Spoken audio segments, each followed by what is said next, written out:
Why, hello, everybody. How's it going? Give me a second here. I am getting set up. My hair is wet. Do not mind how kind of crappy my hair looks because it is all wet, very wet, wet because of water. Um. Uh. Hi, Fred. Fred's being a good boy. Stream jumping. Yay, stream jumping. Welcome. Happy to have you. I'm just getting everything set up real quick, so I just need a minute. I'm going to ping the Discord. I'm not going to forget. That is something I forgot to do last time, and it was not great. All right, let me make sure that Restream didn't screw up all of my stream settings in an effort to sabotage me. It looked fine. Came from two people that I don't. Oh, Turtlebird, thank you for the reminder. I appreciate that. Um, I don't recognize those people that you mentioned. Fern, Jovan, and Mama Mephi. Do not recognize, to be honest with you. But that's okay. YouTube is a big place. Lots of people. My back hurts. I need to not have crappy posture. Anyone else have a struggle with posture? Anyone else struggle super hard with having good posture? It's why I got kneeling chairs in the first place. And then I just sit here in my kneeling chair and I like leftist debaters. Interesting. Wonder what they're debating about, you know? I wonder. Um Bradley is a debater, works with The Line on occasion. Okay. Yeah, I don't really watch The Line. I know it's brought up to me a lot, but uh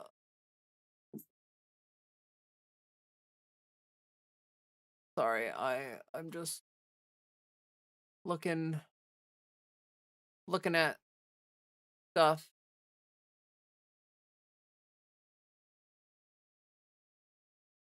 Oh, 1 second. I gotta uh type and stuff. Your posture sucks? Yeah. Trans people and abortion at the moment. Interesting. As we get going here, if you wouldn't mind hitting the like button, that would be fantastic. We have quite a few things to talk about tonight. I did want to say, no, it doesn't matter. I don't need to say that. You don't need to know. Cat doesn't need to know. You'll never find out. You'll never find out. You know what? This is random. Just oh, by the way, just for people who are not aware, I guess I should say this. Okay, I finally got everything set up. I guess I should say this um more frequently than I tend to not repeat things enough because I say something once on stream and I'm like, everybody knows now, but that's not how that works. I have changed my streaming schedule officially to be here more often. I will now be streaming Tuesday through Friday, every week. So, well, as long as I'm not out at events and stuff. But so on Mondays, I put out a post, right? On Mondays, I'll put out a post going over my schedule for the week. And the default schedule will be Tuesday through Friday evenings. Obviously, I always stream in the evening pretty much. So you can look forward to seeing me 4 days a week pretty consistently now. And I think that should be exciting. Fridays will remain a chill, playing games or something. We've been doing Zomboid lately, which is super fun. So I'm excited to keep doing some Zomboid on Fridays for now. But eventually maybe we'll play something different. Yeah, so yeah, I need to be making more money. Frankly, I just need to be here more often to try to bring in a little extra revenue and stuff and things, and the auto white balancing on my camera is doing some wacky crap. Got deep into the line for a bit, but after a while it got very repetitive. Interesting. I have not seen their content or anything, so I have no idea what I have no idea what the heck is going on there. Um, again, ignore my gross wet hair. Well, it's not gross. It's actually extremely clean, but my hair's all wet, and I have my bandana, but I can't put it on because my hair's all wet. It'll take forever for my hair to dry if I put the bandana on. So, yes. Oh God, what was I gonna say? Gosh, I spent like 4.5 hours cleaning my room today. Like literally, I just hopped out of the shower. I woke up today. I know I woke up super late, so don't at me or whatever. But like, I stay up really late most of the time, and my sleep schedule's been like extra bad with the staying up late. So I woke up uh late today, and I immediately started cleaning my room. And I did that for like 4.5 hours, and now my room is perfect. Honestly, I freaking really enjoy like the feeling of like I get stressed out a little bit when, like I think everyone does a little bit. You take like a little bit of psychic damage from like your space being like cluttered or whatever. But cleaning a room and then looking at it and being like, wow, this is so clean. Like that is such a good feeling. It's like, it's yummy. It's tasty. I'm gonna sleep better. I think I'm gonna. I know for sure I'm gonna sleep better because it's like my bedroom, right? So like, it was kind of cluttered and there was a lot going on because I've been going to so many events this summer, that like the flow events and stuff. I've been going to so many of those. I freaking like have not had time to clean anything. So I just decided this is the week. I'm gonna dig down and get real serious about it and just devote a bunch of time to cleaning. Um yeah, so we have a lot of stuff to talk about politically tonight. A lot of stuff.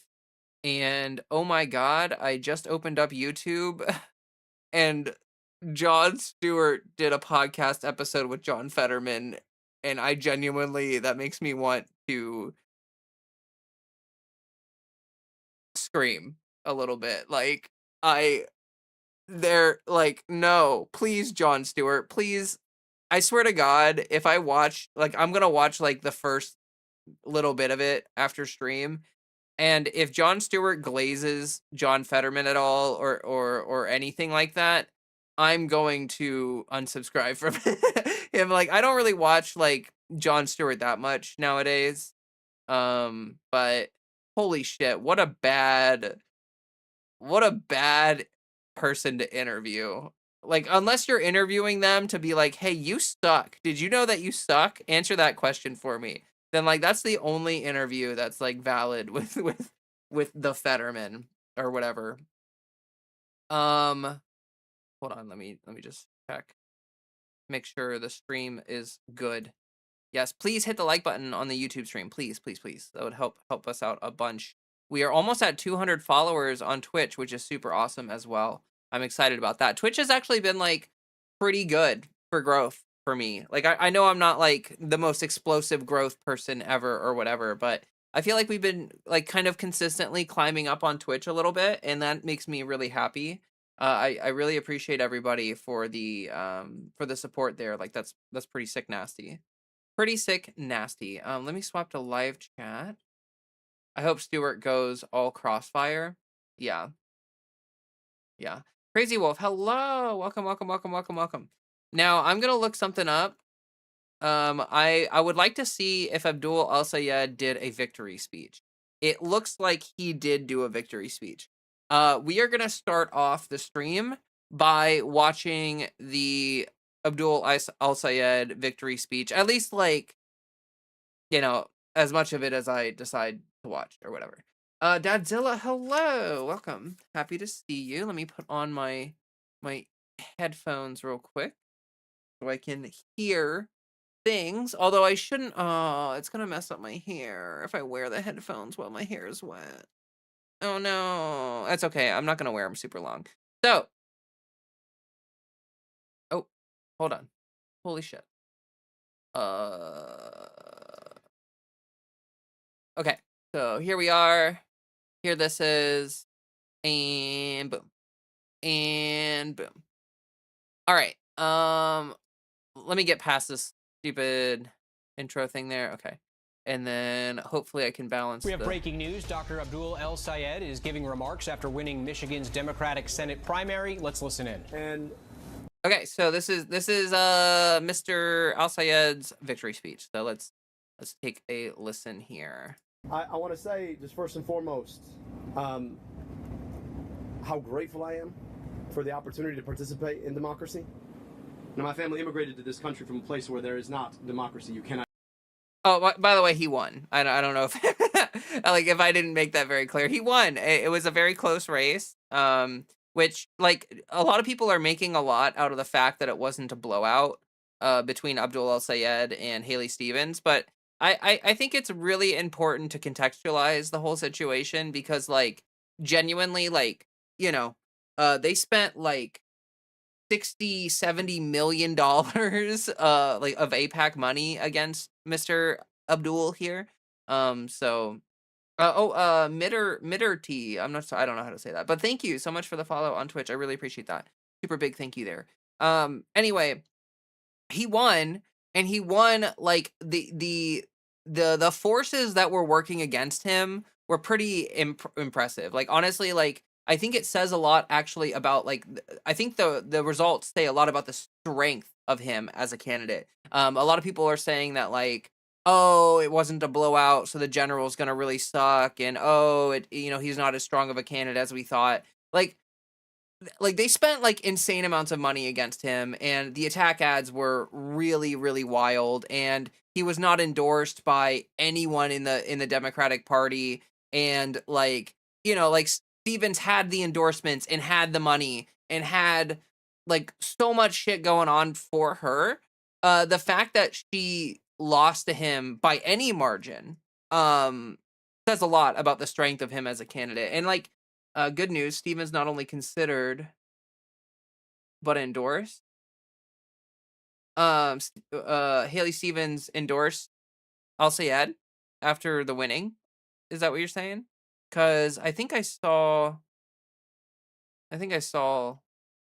something about that. But yeah. So I just wanted to mention that because like I think he's a really strong candidate. I think he's a really well spoken dude. I think that like we need people like him who are able to like it's like Mamdani. Like Mamdani's also a really talented speaker, and I think that's like in this new age, like in this new wave of leftism and stuff, like we really need people who are powerful speakers who are able to reach people and like talk about things in a way that like when Abdul Al Sayed talks about his positions, none of them sound radical. Like he sounds very reasonable. Like he sounds like an extremely reasonable guy. Everything that comes out of his mouth makes sense. It assuages the fears of people who are like sort of kind of scared of the left or whatever. Brilliant speaker, and so like genuinely like I think it's awesome that he won.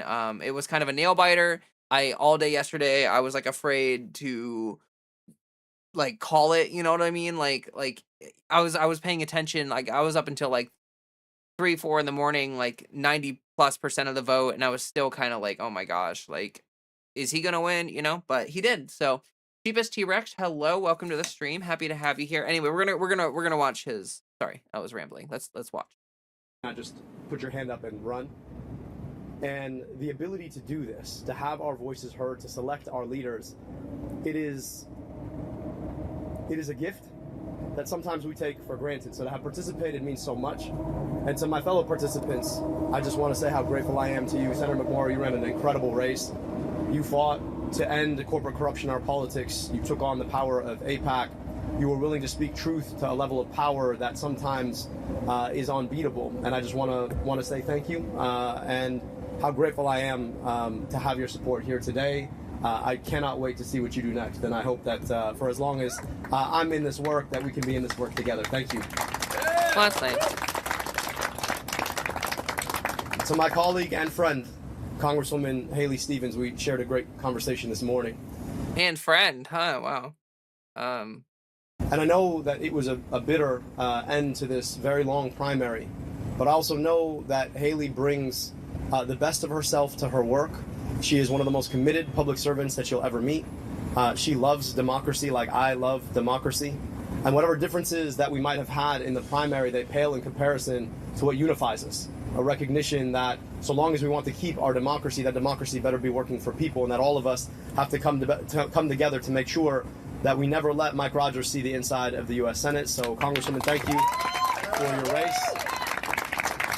Yeah, okay. Well, I mean, like, he kind of had to do that, right? Like, he kind of had to do this, like, nice concession, like, oh, you know, like, because, like, obviously, Abdul wants her voters. Like, the people that voted for Haley Stevens, he's going to need their support during the general. So, playing, like, some sort of, like, grievance politics of, like, I destroyed you, like, that's not really gonna work, leading up to the general. So, you know, kind of like a necessary conciliatory thing here, but like I don't know, again, like he's charismatic, so like he did a good job of that there without like he didn't like betray any of his principles or anything. Spell check seems to be my enemy. Oh, you probably meant conceited. Oh, I see. Sophie, hello, good to see you, all right, we're gonna keep watching this here. And I have to say a few more thank yous before we talk about where we're going next. First, I got to thank my wife, Sarah.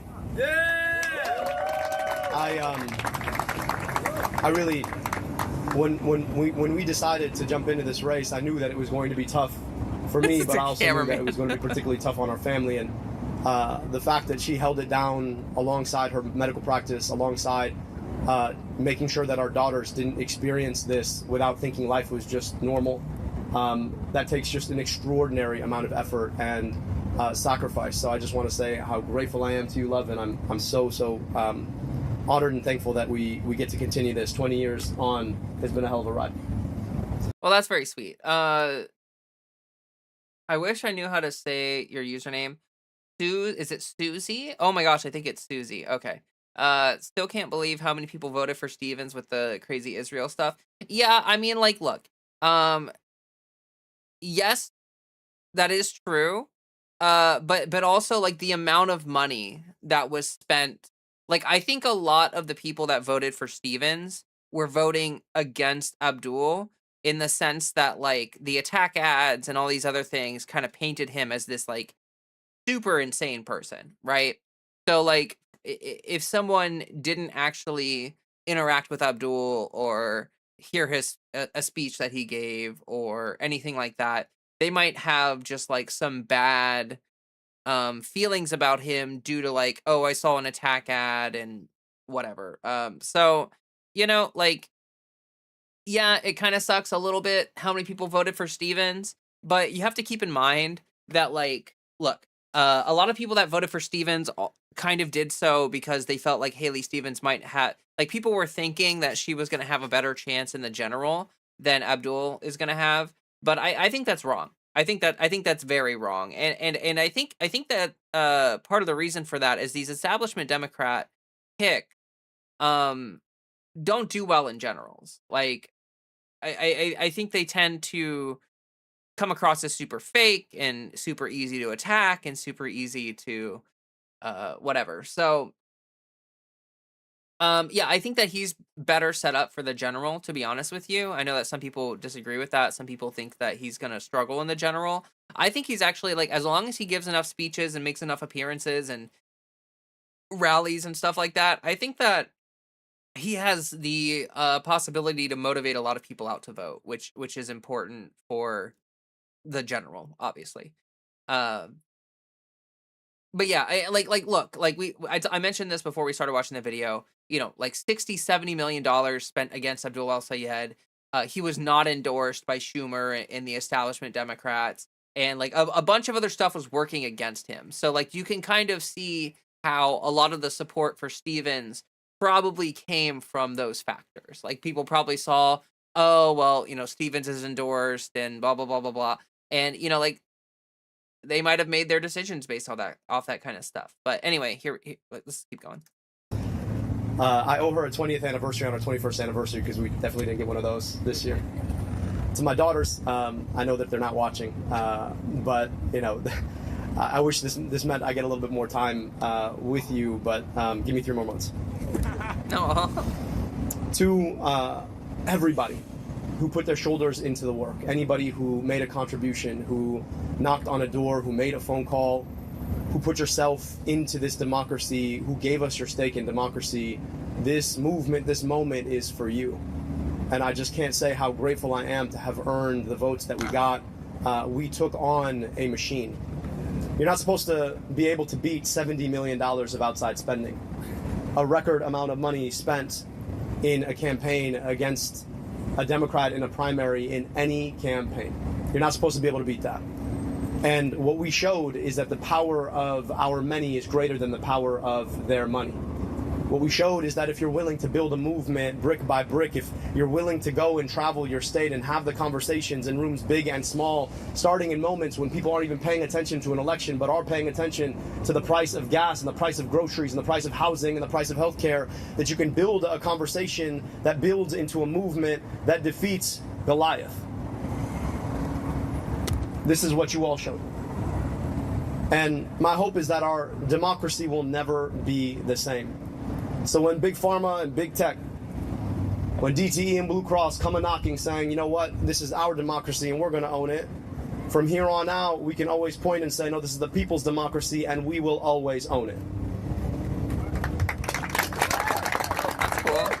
I mean, really well spoken. This would not have been possible without the incredible efforts of so many allies and allied organizations. I gotta give a special thank you to my first endorsers. Bernie Sanders, the OG, who came in on day one, put his entire shoulder in the work. I just hope that I can help to carry some of that load in the fight for working people and Medicare for all that he's been carrying for all of this time. To the UAW, the unbeatable, indomitable UAW. As a son of immigrants, son of a father who came to this country to build cars, I gotta say that this is still the best place in the world to make an automobile, and that is because of the fighting UAW.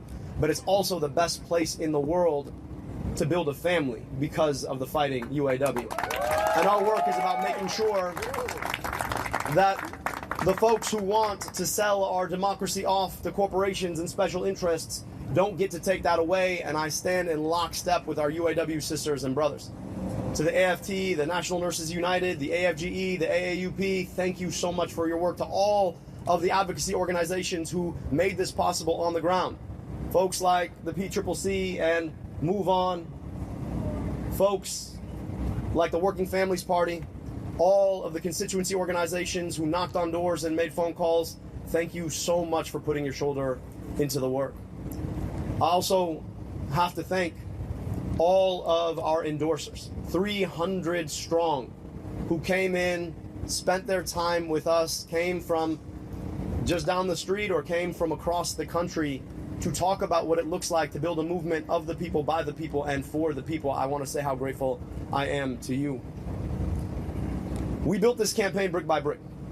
Back in April, I remember talking to a room of 5 people in a discussion that most people will never clock, but it was an opportunity for us to share a honest conversation about pain and about purpose. And I've been able to have 500 more of those discussions over the past 15 months. I trained to be a doctor, and the single most important moment that makes a clinical encounter is that moment that somebody shares their pain with you, believing that you could do something about it. I don't practice medicine, as has been well documented by all of you. But I hope that I get to practice that part of things. And I've been able to practice it, but it requires people being willing to share their pain with you so that you can do something about it. That is a moment, a piece of vulnerability people give you because they believe that you can actually fix it. It's an investment, sure, in a campaign, but it more is an investment in democracy. And as we traveled our state, we were in...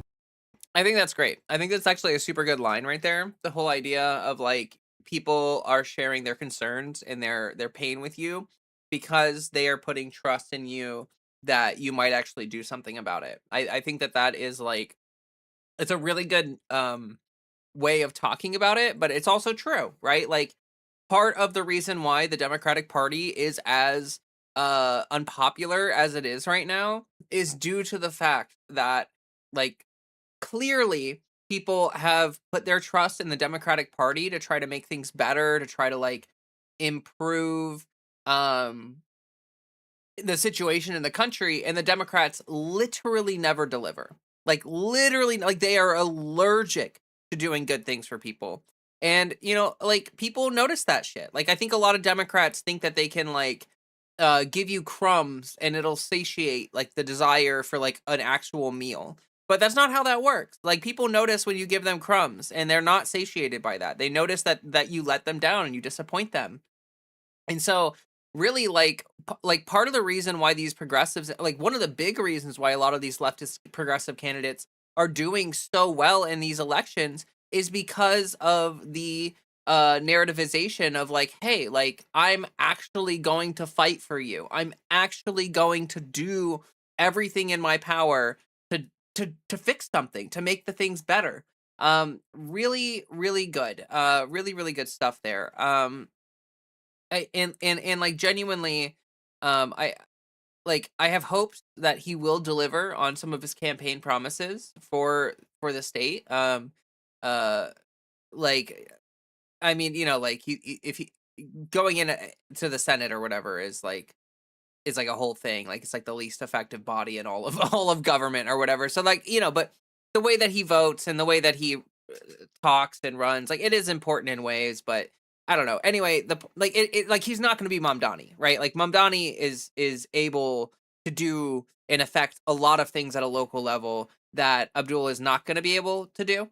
But you know, uh I don't know. A lot of senators are kind of like virtue signaling anyway. So really like the signaling is important. Let's see here. Everybody remember money corrupts everybody? Yeah, of course. For sure. I mean, like what is that in reference to? Like what is that about? What is his doctorate? I don't know. He has like a doctorate in medicine or something like that. Like he's like a I don't know. I can look it up real quick for you. I can Google it for you.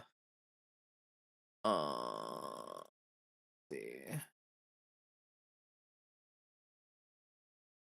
Let's see here. So, epidemiologist, apparently. So, graduated University of Michigan and Oriel College, Oxford, full-time tuition, scholarship, um, Doctor of Medicine from Columbia University. He was an assistant professor of epidemiology at Columbia University, 2014 to 2015. He was the executive director of Detroit Health Department Health Office for publications, public health, and 3 books, academic journals. Yeah, so I mean, kind of like an academia kind of dude or whatever. Abdul sure is upbeat about the situation. Frankly, this is hope giving. Yeah, no, for sure. And like, look, like I think like if we can get enough people like him in office or whoever, like Mamdani or like insert leftist candidate here, if we can get more people like that in office, then we do have reasons to be hopeful. Like a lot of the reasons why I feel incredibly doomeristic about politics nowadays, like just in general, like the bad feeling in my stomach comes from the fact that like the Republican Party is actively trying to destroy everything. Like they are plunging us into fascism and really like making life miserable and like shitting all over everything. Like they're stripping our rights. Like it's awful. And the Democrats don't care and they don't want to try and they don't even want to lift a finger to try to do anything about it. Um so like that is the right, like I feel like that is the main part of the doomerism from most people. Most people feel disenfranchised and disaffected and all this stuff because of the fact that you know the Republicans are lunatics and the Democrats are complicit.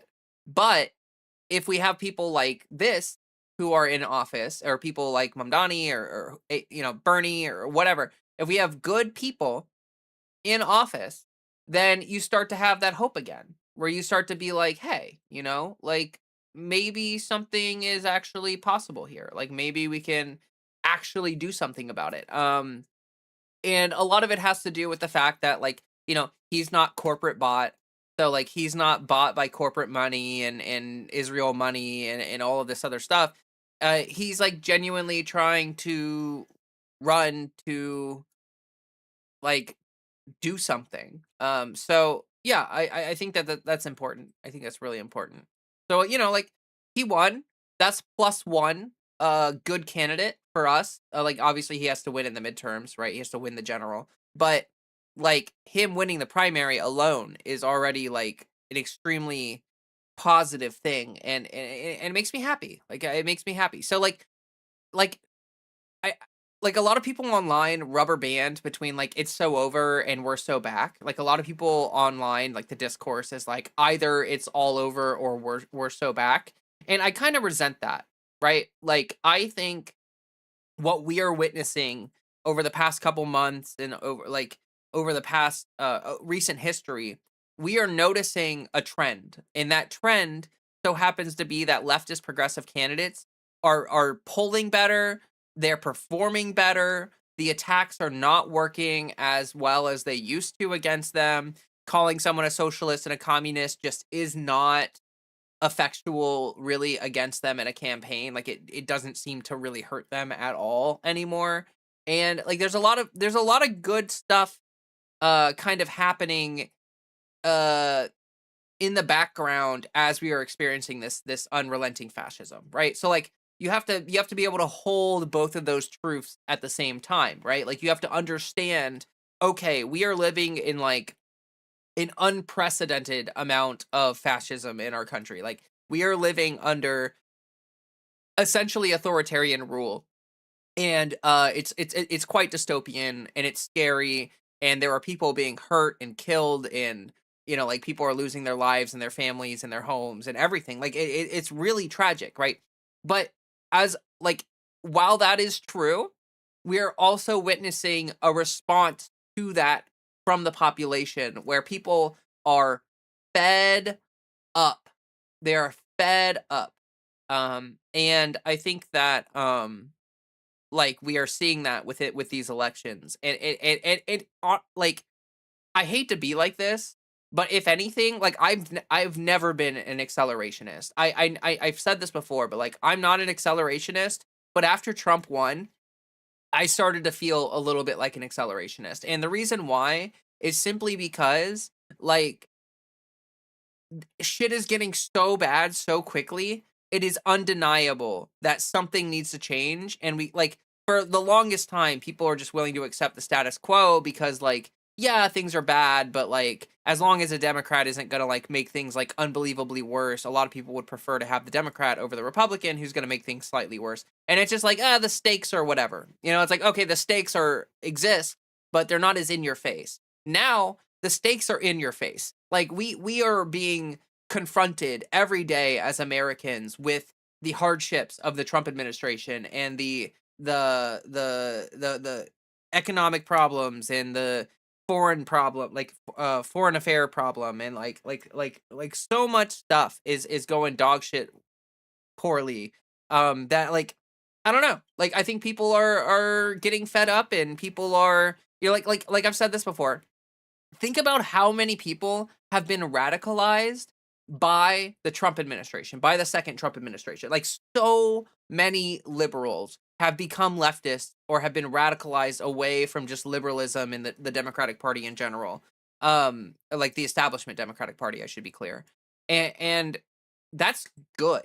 Like, that's actually a good thing, right? And so, like, look, you have to be able to hold both of these truths to be true at the same time, where, like, we got some bad stuff, like, some very clearly bad stuff, but there is some hope and some good stuff to consider and think about here. Dadzilla says Republicans took a big L on 2 ballot measures here in Missouri. Let me give that a look see here. Missouri ballot measures. Uh Decided on 4 statewide constitutional amendments, passing amendments 1 and 2 while rejecting 4 and 5. 1 renewed a 0.1% sales tax for 10 years to fund state parks. soil water conservation. Well, that's cool.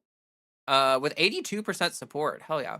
Amendment 2 mandated the election of county assessors in all Carter counties. Okay. Amendment 4, which sought to require citizen-initiated constitutional amendments to pass in every congressional district rather than by a simple statewide majority, was defeated.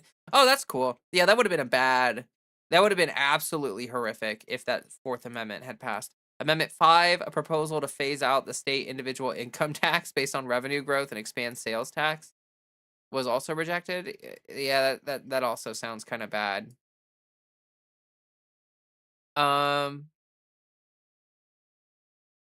Interesting.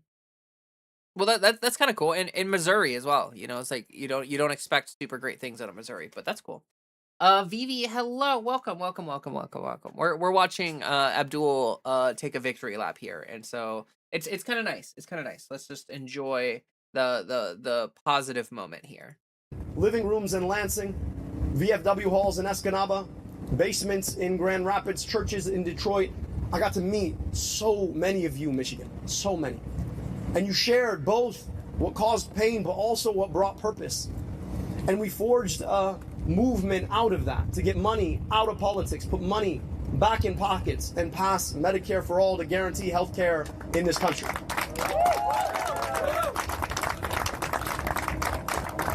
And for our troubles, the corporations, the special interests, who would rather get to decide who our elected officials are than let us decide who our elected officials are, they spent an unprecedented amount of money to beat us. That's actually like a really good, I like that line a lot. They wanted to decide who your elected official is. We should be able to decide who our elected officials are. I think that's actually like, that's like some narrative gold right there. Like, yeah, like you're pointing to the deep state and essentially saying like, hey, these establishment candidates are being picked for you. Like you're not even like they're not being picked because they're good for you or because they're going to represent you. They're being picked because they represent the people who are doing the picking. And so like people deserve to pick their own representatives. Like that's how a democracy is, like, I don't know, theoretically supposed to work. So this is cool. Like I didn't look, there's so many races going on. I don't pay like super duper close attention to these all the time because like I don't live in Michigan or whatever, and you know, like you have a limited amount of energy and effort and time and whatever. So like a lot of these races, like I don't pay much attention to like Tallarico or any of these other races that are happening, but as they come up and as they take place, I will probably tune more into these specific candidates. And having now listened to Abdul speak a bit and like give a speech and talk to people in on the More Perfect Union video and stuff like that, like I think he's like pretty talented. I think he's a pretty talented candidate, and I think we got a good guy to win that primary there. So I'm pretty happy about this. Attack ad after attack ad after attack ad after attack ad, wall to wall ads. But it turns out that the commercials are the part of the television show most people don't want to watch.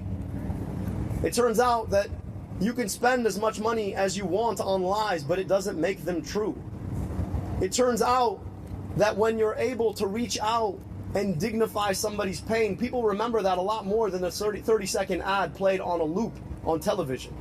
And it turns out that when the people want something in this democracy of ours, the people can get that thing if we're willing to do the work of that. And that's exactly what Michiganders up and down the state showed. 12,000 volunteers knocking nearly 10,000 doors a day to defeat an unprecedented amount of outside money, $70 million. But right now, as bitter and as divisive and as cynical as the campaign against us might have been, I want us to realize that there is so much more that unites us now. Because the campaign that Mike Rogers and Donald Trump and their GOP MAGA allies are launching is already more bitter. All you got to do is look at the ads you're already watching on TV, started today. You know, they think that you want to use my whole name against me. Mike, listen, man, if you can't say the name, it's Abdurrahman, keep the name out your damn mouth. I'll be happy to give you lessons. But they understand that the only way that they think they can win is to drag us into the mud, to believe the worst about each other, to believe that what divides us is bigger than what unites us. They want us to think that the reason some of us ain't got is because of other people got. But it turns out that the reason so many of us ain't got is because of the system that has corrupted our politics to take it away from us. And that is the thing that we are taking on now. That movement to get money out of politics, put money in your pocket, pass Medicare for all, it is a big movement. So if you supported me or you did not support me, if you voted for Vice President Harris in 2024 or you voted for Donald Trump, if you believe like me that you ought to be able to afford your groceries, if you believe like me that you ought to be able to afford your home, if you believe like me that your tax dollars ought to be invested in you rather than sent somewhere else, if you believe like me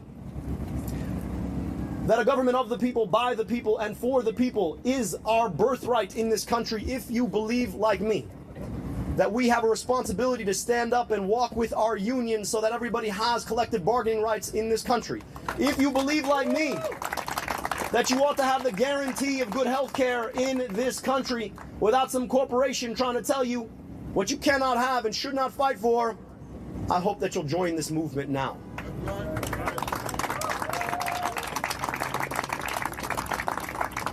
I want to speak specifically to an issue that has been focused on in this race. To my Jewish American sisters and brothers, one of the most...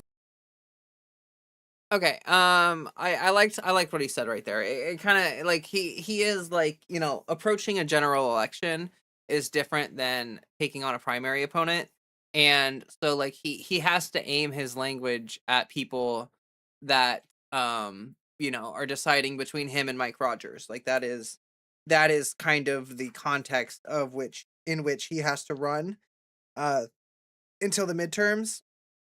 And so it's good to see that he's trying to focus more on a message about like why people in general should vote for him. Like obviously during the primary, it's like, why should you as a Democrat or leftist vote for me? But now it's like, why should anyone vote for me? And it kind of sounds like he's already taken on that narrative lens to the way that he's speaking, which I appreciate. That's good. So yes, let's keep going here. Indelible memories of this campaign will have been the opportunity to break bread with you at Seder, to worship with you at Shul, to be embraced by you. And listening to sisters and brothers who said, you know, I want to join this movement because AIPAC doesn't speak for me. Because I understand that self-determination for one people does not require the quenching of self-determination for another people. That unless all of us are free, none of us are free. I want to tell you the great gift that you've given me. And to all of my sisters and brothers of the Jewish faith, or any faith at all, or no faith at all, I want you to know that my commitment to your safety, my commitment to Jewish safety, is the same commitment that I have to the safety of my own daughters. Because if there is one question of a political philosophy that ought to animate us all, is what would we build, what would we do if we treated all of our kids like they were all of our kids? How would we spend our money? Where would we put our investment? How would we embrace one another? What kind of schools would we build? What kind of health care would we offer? What kind of jobs would we protect? And I say this because there could not be a greater contrast between that philosophy and the cynicism of Mike Rogers. See, Mike's a guy who spent 14 years in Congress with one goal: to figure out how to cash out the day he left. And guess what he did? As soon as he left Congress, after having taken corporate check after corporate check after corporate check to empower the corporations to pick your pockets, he went and he cashed out. Not in Michigan. No, winters are too cold for him. He's got thin skin after all. He went to Florida. So, Mike, if you want to be a Florida man, go be a Florida man. If you want to golf in Florida, go golf in Florida. But I promise you in November, we are going to send you back to Florida. Yeah, that's cool. That's cool. gotta have your little bit of attack against your opponent. I appreciate that he made sure to mention like, hey, if you're Jewish, like, maybe those attack ads fed you a crock of shit. So that's cool. Mike Rogers is the guy who wants to put a data center in your backyard so he can make himself feel a little bit more manly by making an AI video. That's a great attack right there. People hate AI and people hate data centers. And so like tying that together, being like, you know, like really making that attack both of those things at the same time, that's good shit right there. Mike Rogers is the guy who has never shied away from a DTE check so he could turn his face in the direction of Florida. Mike Rogers is a guy who will do anything Blue Cross Blue Shield wants him to do, including raise your rates. Mike Rogers is a guy who introduced legislation to increase the flow of opioids. He did that while I was in high school. Mike Rogers is a guy whose politics and vision and perspective are old. Mike Rogers is a guy who has never shied away from a corporation he could do a favor for. Mike Rogers is a guy who, believe it or not, went back to Florida so he could lick every single boot Donald Trump owns to beg for his endorsement. I'm so sorry. If you want a senator who's going to lick some boots, fine, go vote for Mike Rogers. But if you want a senator who's going to stand up to Donald Trump, then you've got your option right here.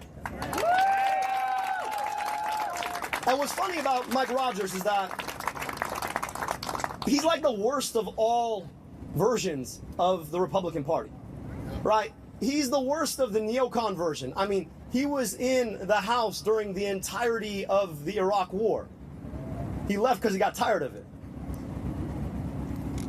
And then he swore up and down he could never support Donald Trump until, of course, he was licking Donald Trump's boots. So now he carries the burden of both of those things. Is he MAGA? Is he neocon? Nah, man, he's just a corporate sellout. So, fantastic attacks. Like honestly, very, very, very poignant attacks. I like that he repeated his name over and over during the attacks, because I feel like that it's important not to vague post. Like when you attack an opponent, it's important to be like, this person sucks. So like, yeah, I feel pretty, yeah, I mean, good. Mike, I'm gonna say right here, I know you're gonna say no because you're a coward. 5 debates, all right? Yeah. If you're willing to stand with me and have a conversation, you and I both know that you will wither in front of your own crimes. Yeah, that's pretty good attack right there. Challenging him to debates, show of strength. That's good.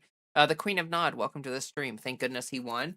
Yeah, I'm also very excited about it. I think it's overall an extremely good thing that he won. But I'm gonna make sure Michiganders know about them, because at the time we're done, you are not gonna have safe quarter from people holding you accountable to what you've done for them here in Michigan. We will send you back to Florida where you belong. 5 debates. I'm hoping for an answer today. It's gonna be a lot of fun, my guy. But I want to finish here because it's not about Mike Rogers. It's not even about Donald Trump. It is about who we are as a country. I worked in that building right there. In fact, you could see the window of my former office. And there are moments I had to pinch myself because my story in America is about as unlikely as it gets, but for an accident of history that allows my dad to immigrate to Detroit to go to Wayne State University. I was supposed to be a cab driver in Egypt, like my cousins. I would spend a lot of my childhood summers in Egypt. I'd spend them there with a front row seat to what my life should have been. Except for I got to be born in America, where I got vaccinated against diseases that killed an aunt and uncle I never got to meet. They died before their first birthday. I got to go to amazing public schools, an incredible public university. I got my medical education paid for by a public agency at the NIH. That's what America gave me. Now, the crazy thing is I grew up not 20 minutes from here. And in traveling 20 minutes, I travel a 10-year life expectancy gap. I got to meet kids who never got the opportunities I got to Wow, I don't want to interrupt too much, but holy shit, this is like the rhetoric here is on fire. This is like super good shit. Like he's humanizing himself. He's giving information about himself. He's being vulnerable in ways. And he's a leftist, but he's not playing the I hate America card or like shitting on America card. Like he's doing the whole like, hey, like I'm incredibly lucky to be an American, but there's lots of people in America who are not like getting the same benefits that I got from being an American because of the differences and like where I grew up and the stuff like that. So that I like this is really good. This is really good. Did I lose weight? I look thinner. I haven't weighed myself in a really long time. I don't feel like I've lost weight. This shirt is really big. Like I'm wearing an extra large shirt. So maybe that's what you're noticing. Despite the fact that their families had been here far longer than me. I know what America gave me, but I also know what America continues to deny too many of her own children. And a lot of my work in that building right there was about trying to address exactly that. And I kept running up against one thing. The kind of politics that tell us that we cannot invest in those children because we should be sending their money to deny rights to other children abroad. A politics that tells us that the corporations should do what they can and the rest of us do what we must. A politics that tells us that our democracy is there for the taking if you have enough money to take it. And so when the opportunity to run for U.S. Senate came up, I realized that this was a fight not just against Mike Rogers and Donald Trump, it was a fight for the kind of America that can give what I had to all of her children. That is the work in front of us. This country of ours, this America of ours is more than a flag, it's more than a set of colors. If you're a patriot, then you better fight for an America that is America for all of her kids. That's what this is about, building a movement to take our democracy back, to serve the people who absolutely deserve the best of what America has to offer them. That's the commitment all of us are making. So whether you voted for me or voted for my opponent or didn't vote at all, we're inviting you to that movement to get money out of politics so we can put money back in pockets and finally guarantee the promise of health care through Medicare for all. And I am so honored for all of the folks who've already invested, to all the folks who haven't. I cannot wait to meet you, and let's go in November.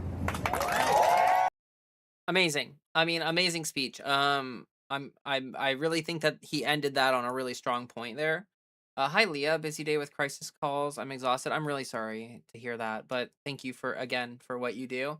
Um, Hopefully tonight will be a nice chill stream for you to like hang out and enjoy. I mean, like, we've just been talking about Abdul's victory here, and it is a lot of good stuff. I'm very happy about it. Victory speech was killer. Uh, hey there, Asura. Leah is just gorgeous in general. Oh my gosh, thanks. Like, oh my gosh, like thanks. Lauren, hello, welcome to the stream. By the way, I forgot to welcome you.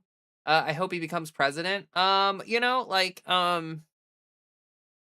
don't know about it because he's so new to politics, right? Like by the time 2028 rolls around, if he if he gets sent to the Senate, he'll only be in office for like 2-ish years by the time the presidential runs around. And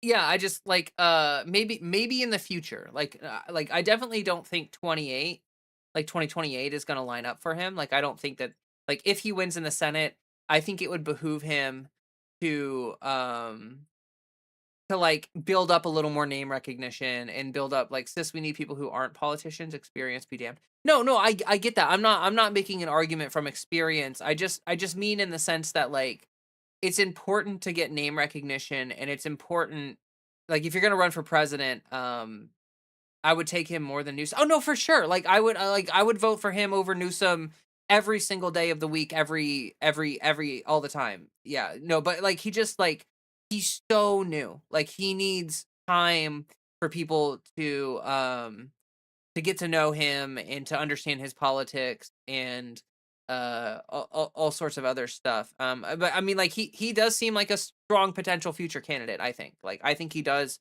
seem like a pretty strong potential future presidential candidate. Uh, he's easy on the eyes too, which is important. I hate that that's a factor, but that is a factor, and he is very attractive. Um, dude's good looking too. Yeah, yeah, no, for sure. Uh, Sheepish had to go. Oh, I hope you feel better. Okay. So yeah, that was the victory speech. I think Iraq would be a better politician compared to 99% of the people in the Senate. Yeah, no, for sure, for sure. I agree with that. I think that, like I said, he needs time to build up name recognition and stuff. Which actually, like, I don't even think that's really going to be that hard for him. It's gonna be like the AOC effect, right? So many people are going to attack Abdul Al Sayed, and like he's going to rage, like the right wing media system is going to rage farm so hard about him winning this primary that genuinely I think that, like, there's the possibility that his name recognition is going to be through the roof super quickly. Um, like, I wouldn't be surprised if they have like a meltdown cycle on the right, the likes of which they had with AOC or others. And that kind of stuff does actually help your name recognition. Even though, you know, it's like sort of like a negative name, like bad publicity is good publicity kind of thing. But the right wing media sphere freaking out over him. Like, honestly, I really don't even know what kind of attacks they could leverage against him. uh, that would actually land with people. I wonder if Trump will still be president in 2028. I don't think so. I think he'll be impeached and removed from office.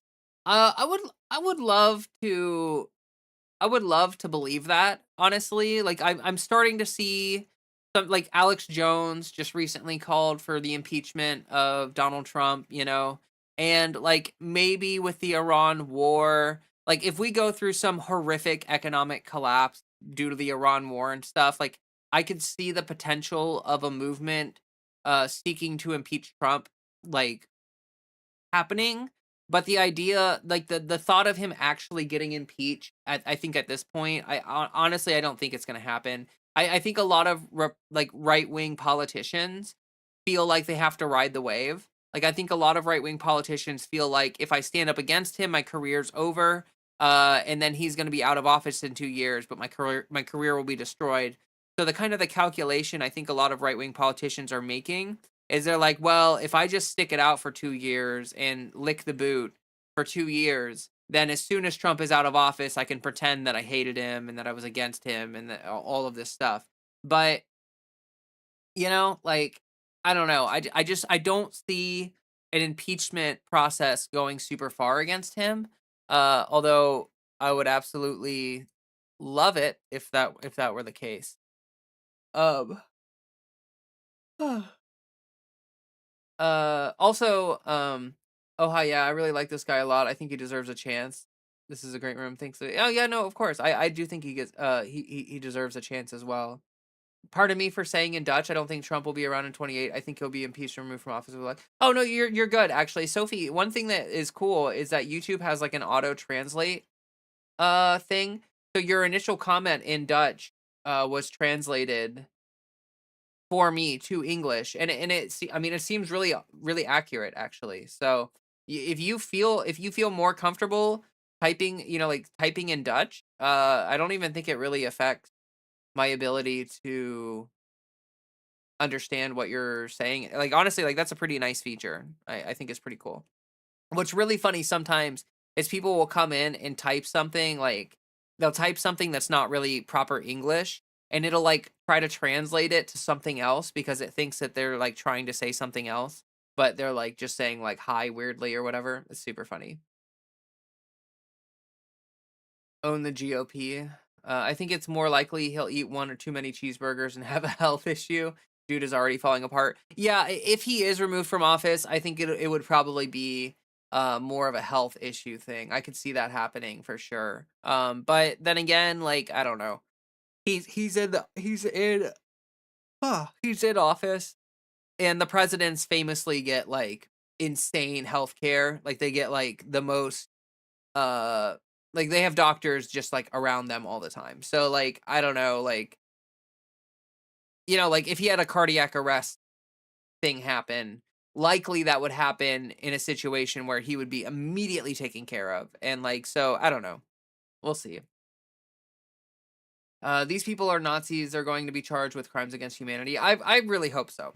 I really hope so. Like I firmly stand by my position that whoever runs in 2028, if they I don't care what kind of platform or campaign they run on, if the 2028 candidate says we need to turn the page or we need to just move on, like if they say that shit, they are losing my vote instantly. They are instantly losing my vote. I cannot suffer another election cycle of people on the left or the Democrats or whatever just being like, "Oh, but like what if we just like uh what if we just like let them destroy the country and then walk away without consequences?" Like no, there has to be consequences. Like the stuff that has happened, like I think most Americans would like to see consequences, especially on the left side of things. Like especially the actual Democratic base, the coalition of Dems and leftists. Like I think a lot of us, even liberals, I think want to see accountability. Um Luckily, medicine has been bogged down by reductive genetics for so long it won't be enough to save Trump. Yeah, I don't know. I don't know much about that, but I like English. Don't forget my mom's American from Brooklyn, New York. Nice. That's cool. Uh, you love to see that. So you were typing in Dutch. Are you? Do you live in like or do you live in the Netherlands? Are you? Is that where you're from?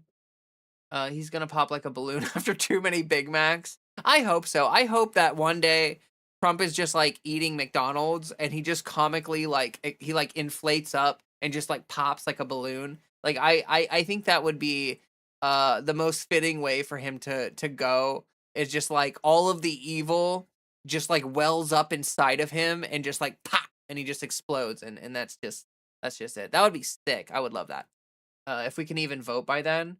Oh, Lauren, it's gonna be okay. Look, the right wing has been cheating for an incredibly long time.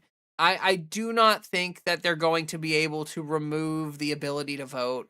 I don't think that's going to happen. Of course, they're going to try to disenfranchise as many voters as possible, and they're going to try to gerrymander and do all this stuff because they've been doing that for forever. This is an issue that has been going on for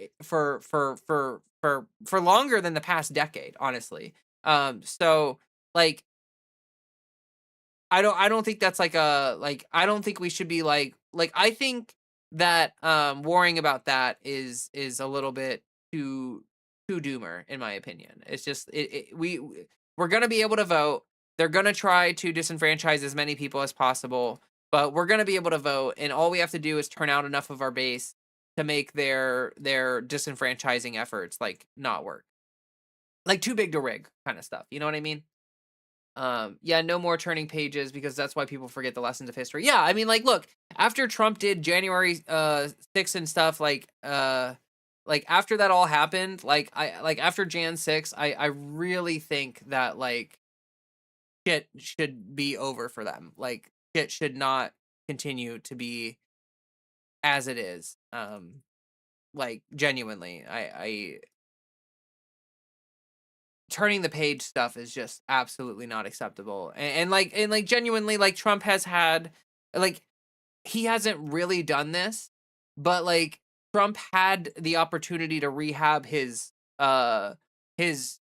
like uh reputation and his legacy, right? Now he failed miserably at that because he like instantly fucked up and like threw away all the goodwill and the quote unquote mandate and everything. Like he instantly trashed all of that. But he did have the opportunity, like leading into his second term, he really had the opportunity to like to uh to kind of like put that in the past. Now I think that people are not willing to be charitable enough to him to do that, but it just goes to show that if the Democrats had taken a strong stance on it, if Merrick Garland had done what he was supposed to do, if they had actually charged, or like if they had actually gone through the whole legal process against Trump and done something to prevent him from running, It would have, like, the last bit of his legacy that people would have remembered would have been COVID, and would have been him losing the election, and would have been him screaming and Jan 6 and all that stuff. All of that left a really sour taste in people's mouths, but then he had 4 years to rehab his own image because the Democratic Party was weak and ineffectual.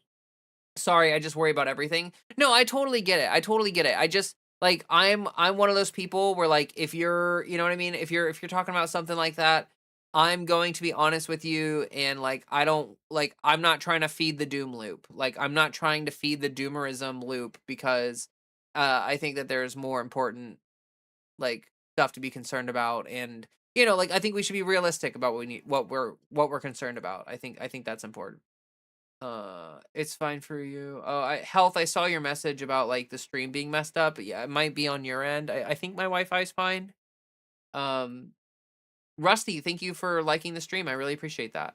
Really appreciate that. My wife is 27. I want to bring her to visit the United States before she turns 30. I vote in midterms from the American consulate in Amsterdam. Some of my American family are visiting now. Oh, that's cool. That's really cool. Hell yeah. That's pretty neat. I would love to travel out of country a little bit more often. Like, I would love to do that, but I unfortunately, you know, can't. Kind of can't. Like, Amsterdam sounds cool. I would love to visit Amsterdam sometime. It sounds like a gorgeous, gorgeous place.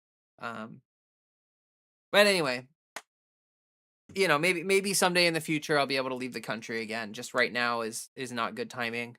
Missouri had a landslide victory for keeping our state petition system the same and not eliminating our state income tax. I heard about that, Jet Souls. Someone mentioned that earlier in stream. I looked up the ballot measures, and it does seem like really good that those things failed. That those 2 ballot measures failed. Seems good. Seems like they would have been pretty bad for democracy in Missouri.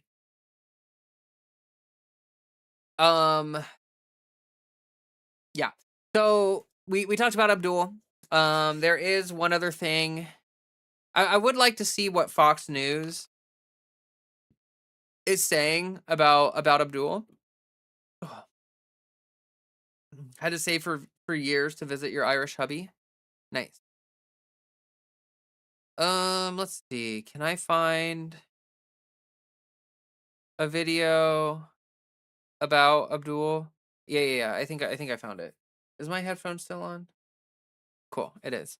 All right. We're going to watch this Fox News clip. Ignore my shitty accent there. Okay. I think this is it. Hello, everybody. I'm Martha. So first of all, apologies in advance for watching Fox News, but, like, we got to see what the opposition is saying about this. So here we go. Hello, everybody. I'm Martha McCallum, along with Kayleigh McEnany, Leslie Marshall, Jesse Waters, and Greg Gutfeld. It's 5 o'clock in New York, and this is The Five.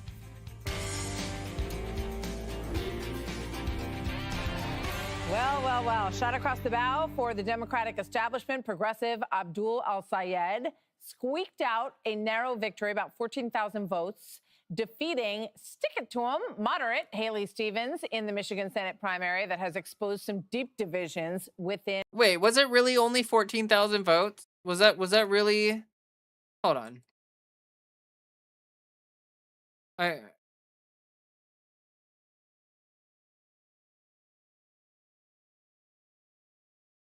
Okay, it was a little more than 14,000 votes, but yeah, it's about a percentage point. In the Democrat Party, El-Sayed extending an olive branch today. He said he spoke with Stevens. He said she's going to support him.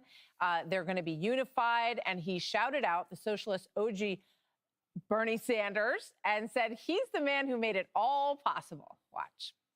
I know that it was a bitter end to this very long primary, but I also know that Haley brings the best of herself to her work. She is one of the most committed public servants that you'll ever meet. She loves democracy like I love democracy. I gotta give a special thank you to my first endorsers. Bernie Sanders, the OG, who came in on day one, put his entire shoulder in the work. They think that you want to use my whole name against me. Mike, listen, man, if you can't say the name, it's Abdurrahman, keep the name out your damn mouth.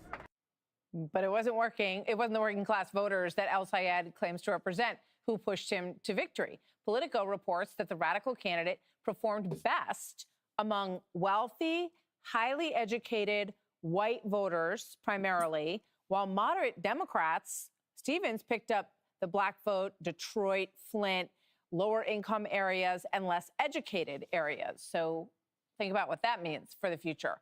And President Trump weighed in on the race, calling El Sayed, quote, a communist loser, he said, warning it's a slippery slope for the country to start electing socialist candidates. I think it's crazy because they're going to ruin our country. They want to, I don't know if they want to. I think either they're very naive or they actually want to ruin the country. No matter where you look, go back 1,000 years. Oh, hey. Hello, Alan Wake. Chicken Bake. Welcome to Twitch chat. We are watching Fox News have their response about Abdul winning here.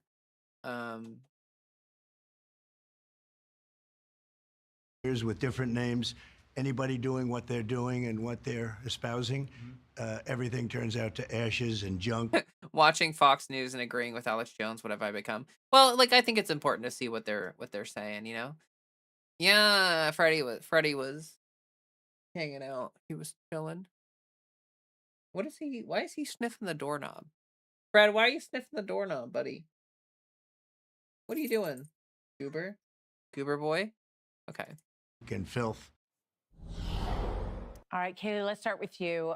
You could feel him in this statement that he made today, kind of trying to pull to the middle here because he knows he's got to win over some of those voters who voted. Oh my God, she looks like I don't like shitting on people because of their appearance too much, but like if I saw her in person, I would think that she's like mentally insane. Like she looks psychotic. She actually looks psychotic. For Haley Stevens, who didn't want him in this primary. Yeah, no doubt about it. And he did a pretty savvy job at that. El Sayed is, to me, one of the most dangerous left-wing candidates. What is that fluorescent green safety shirt? Yeah, she looks like a highlighter. It's out there. Why? Because he rejects the label of socialism while operating under the veneer of socialism. You look at his policies: Medicare for all, abolish ICE, Supreme Court reform, billionaire tax, arms embargo on Israel. These are all policies of the DSA. But yet, oh no, he supports broadly popular policy positions. Oh no. He says, I reject the DSA on one hand. But gotta go. My girl is calling me. I have to take her call. Okay, yeah, see you later, Sophie. Thanks for hanging out as always. And on the other hand, he's at 6 DSA events. He headlined a fundraiser for the DSA. He has a litany of socialist policies, but he's dangerous because he rejects it in name. So voters have to study closely. But Democrats, socialism. Hey, yo, lots of volume. Do you mean like her appearance? Is that what you mean? This Dubai landlord, liberal Zionist capitalist is in fact a dangerous communist.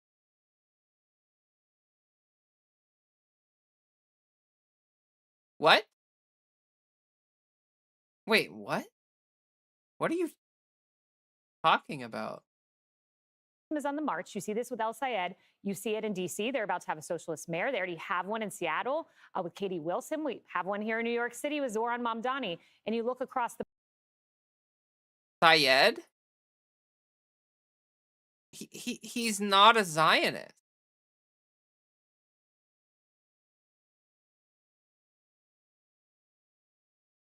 He's not a Zionist.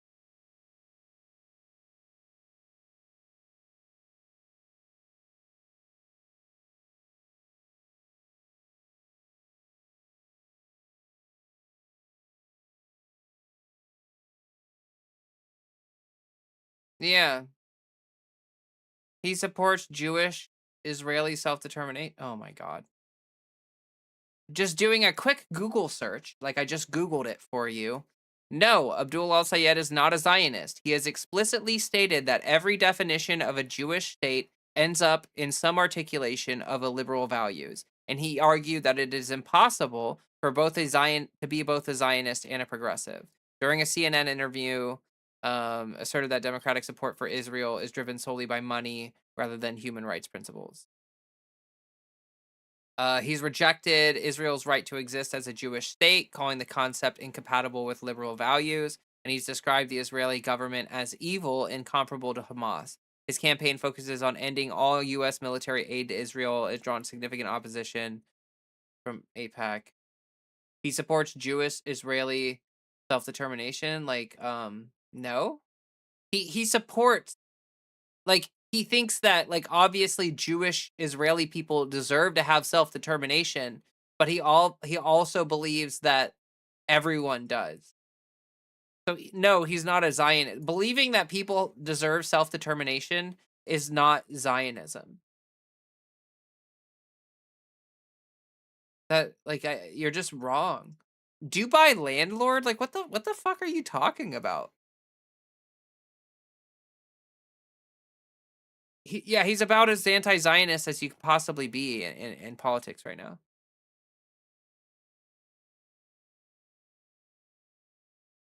Anyway.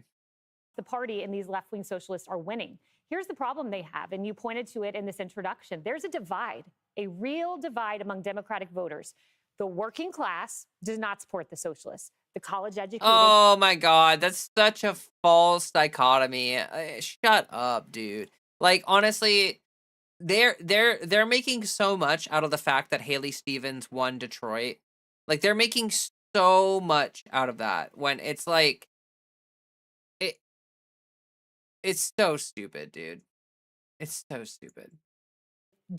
There's a huge divide. Another divide. It's not a huge divide.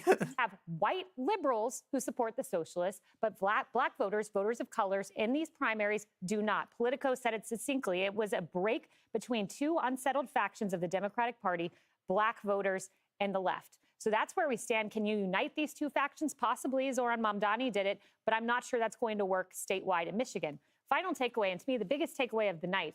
Jesse, you have one of the greatest heads of hair in television, but we lost one of the greatest heads of hair in Congress, Sri Tanadar. He's gone, and that is a tragedy. Oh my God. So Leslie, Greg says I have fake hair. Look at that. Leslie, how does the Democratic Party address this when you have working voters, working class voters, who the people who say they're all about the worker won't vote for? Oh my God, that's such a false premise. Genuinely, I'm gonna be so honest with you. I think that a lot of these people that they're talking about just didn't pay that much attention to the race. And so obviously people that were paying super close attention to the race, the very politically involved people probably voted for Abdul, and the people who sort of didn't really pay attention to the race but saw some attack ads and just went with the establishment pick. That's probably the people that they're talking about, the quote unquote working class people. I genuinely think if Abdul has the opportunity to speak to the broader Democratic coalition, he's gonna do fine. I genuinely think that without all the attack ads and all the other shit muddying the waters, I expect that he's gonna be able to pull these people over to him quite easily. I don't think any of these people are gonna put their foot down and be like, I refuse to vote for Abdul El-Sayed. No one is saying that. Literally no one is saying that. Well, first of all, now you're going to have him up against a Republican. The thing is, black Democrats are more right-leaning, and so they are predetermined to vote for less progressive candidates. Yeah. No, I get that. But I think a lot of that has to do with levels of education and other things, and feeling disenfranchised from the Democratic Party and stuff like that. Making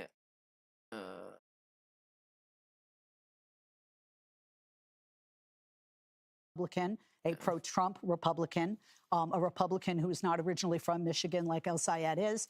And, will some people stay home and not like him, maybe even just because he's Muslim? Really? But there are going to be people that are going to come out and they're going to vote for him, because I'm hoping, as we're already seeing, that the Democrats are going to band together, because to them it's for the greater good to have a Democrat in power, whether they're the more liberal, progressive faction, even a DS candidate than to have, you know, their moderate candidate that they wanted. I'm a moderate Democrat, but I certainly want a Democrat more than I do a Republican and more than I do a pro-Trump Republican. You know, some people we're not talking about today that also won. You know, everybody thinks that, and we're talking about, and it makes. Okay, I think she's making sense here. I think this lady is like basically saying the truth here, where it's like, yeah, you're saying all of this stuff, but like when it comes down to it, at the end of the day, these people do, like, the people that voted for Stevens don't want a pro-Trump Republican. So like, you know, the news cycle when we have the far left of the left win. But we don't talk about Adam Hamilton in Kansas, who talks about working on both sides. Katie Hobbs is going to pick a Republican as lieutenant governor. Eugene Vidman is certainly not a socialist. How about Eleanor Lunia, who is a Jewish candidate who won, who is pro-Israel and pro-AIPAC? And then Fred Wellman, who is also a moderate. Those are just a few. They all won yesterday, too. We're not talking about them. The reason is the majority of Democrats. oh, okay. Democrats are moderates. Do we see more people, especially among the youth, not just the white college educated, but especially among the youth? Do we see these younger people saying, yes, I like what I'm hearing? And what they're hearing, the message that they're hearing, you touched upon some of it, Kayleigh. What did Syed say? I want to make healthcare, groceries, gas. Like, look, I'm gonna be honest with you. I think the whole idea that the Democratic Party base or whatever is a bunch of moderates and yada yada yada yada yada.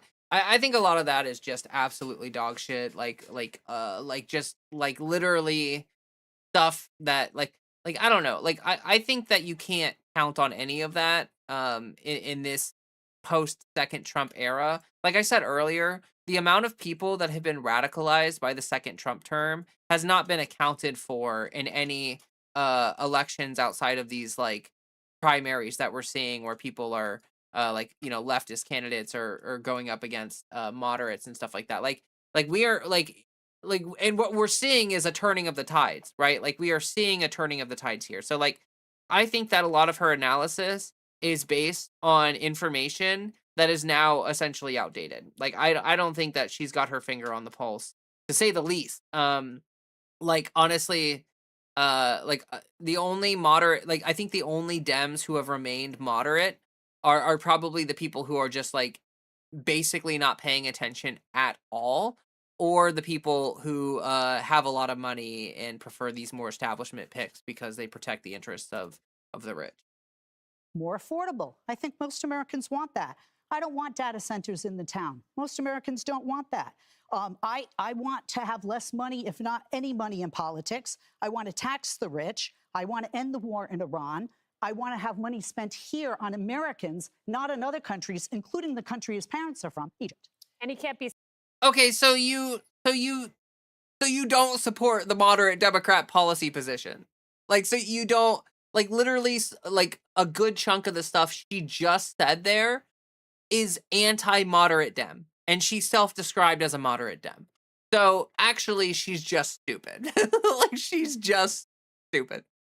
Sad about the Ayatollah being gone, because that would sadden his voters. The USA needs to stop glorifying low education. I mean, yeah, but you know, like there are like education is sort of a privilege in this country, in the sense that like once you get out of high school and you're out of the public school system, like you know, it's up to you to go to college or whatever. But then like, you know, if you go to a private school and you have money, then you can like I don't think we should be glorifying low education, but I think we should contend with the fact that there are a lot of low information, low education voters, due to the fact that a good education is like basically hidden behind a paywall. Yeah, Forgot that one. He said you can't say anything about it because some people are really sad that the Ayatollah died in Dearborn. But we saw that in Iran. We saw that, and certainly there. And with El Sayed's voters.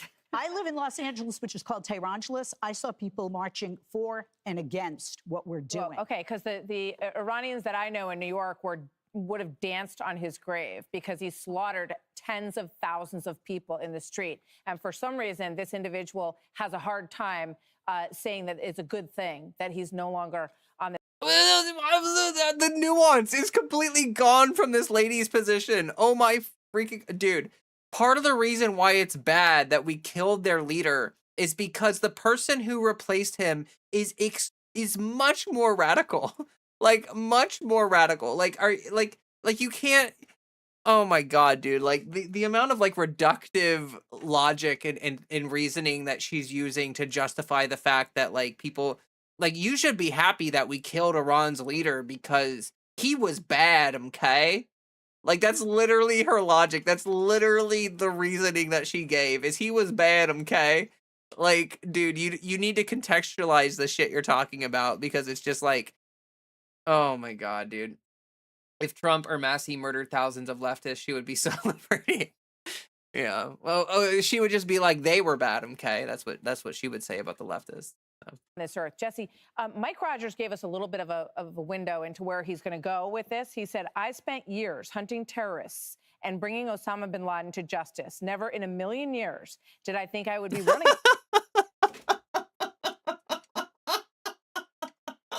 Oh no, dude, are you serious? Let me roll this back real quick. I'm sorry. I spent years hunting Oh, sorry, I didn't go back far enough.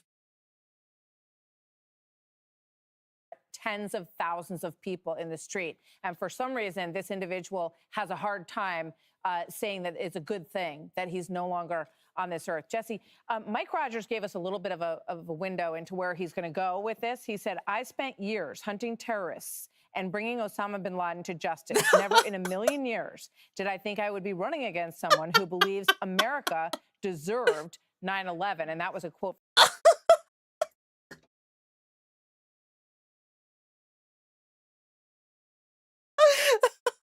Oh no. Mike Rogers personally he personally hunted in the oh, no. No, dude.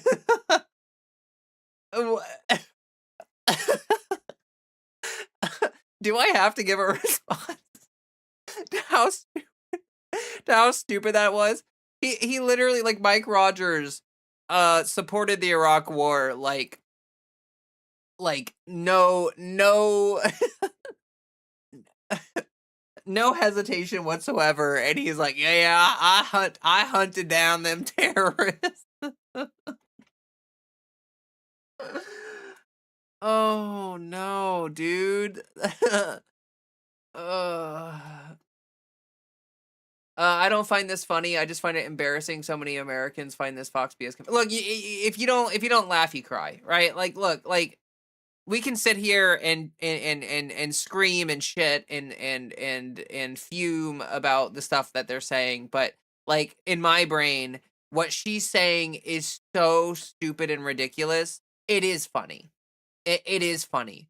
Is it embarrassing that people listen to this and are like nodding along to her and they're like they've got some AI generated Mike Rogers picture of him like literally hunting quote unquote terrorists? Like, yeah, sure.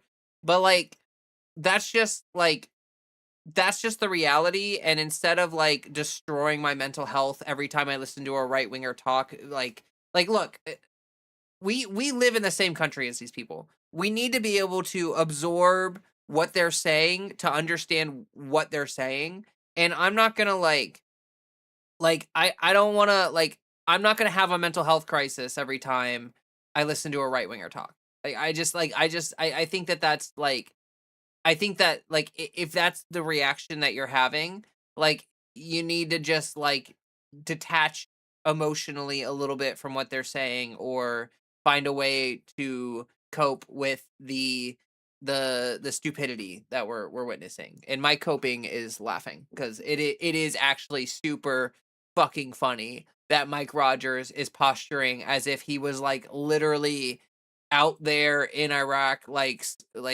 hunting down the terrorist, quote unquote terrorist leaders of 9/11 or whatever. Like that is so fucking funny. That's hilarious. From Hassan Piker, who al-Sayed likes to hang out with quite a bit. He was with him right before the election. Oh, shut the fuck up, dude. Like they're gonna attack him on the Hassan stuff for sure.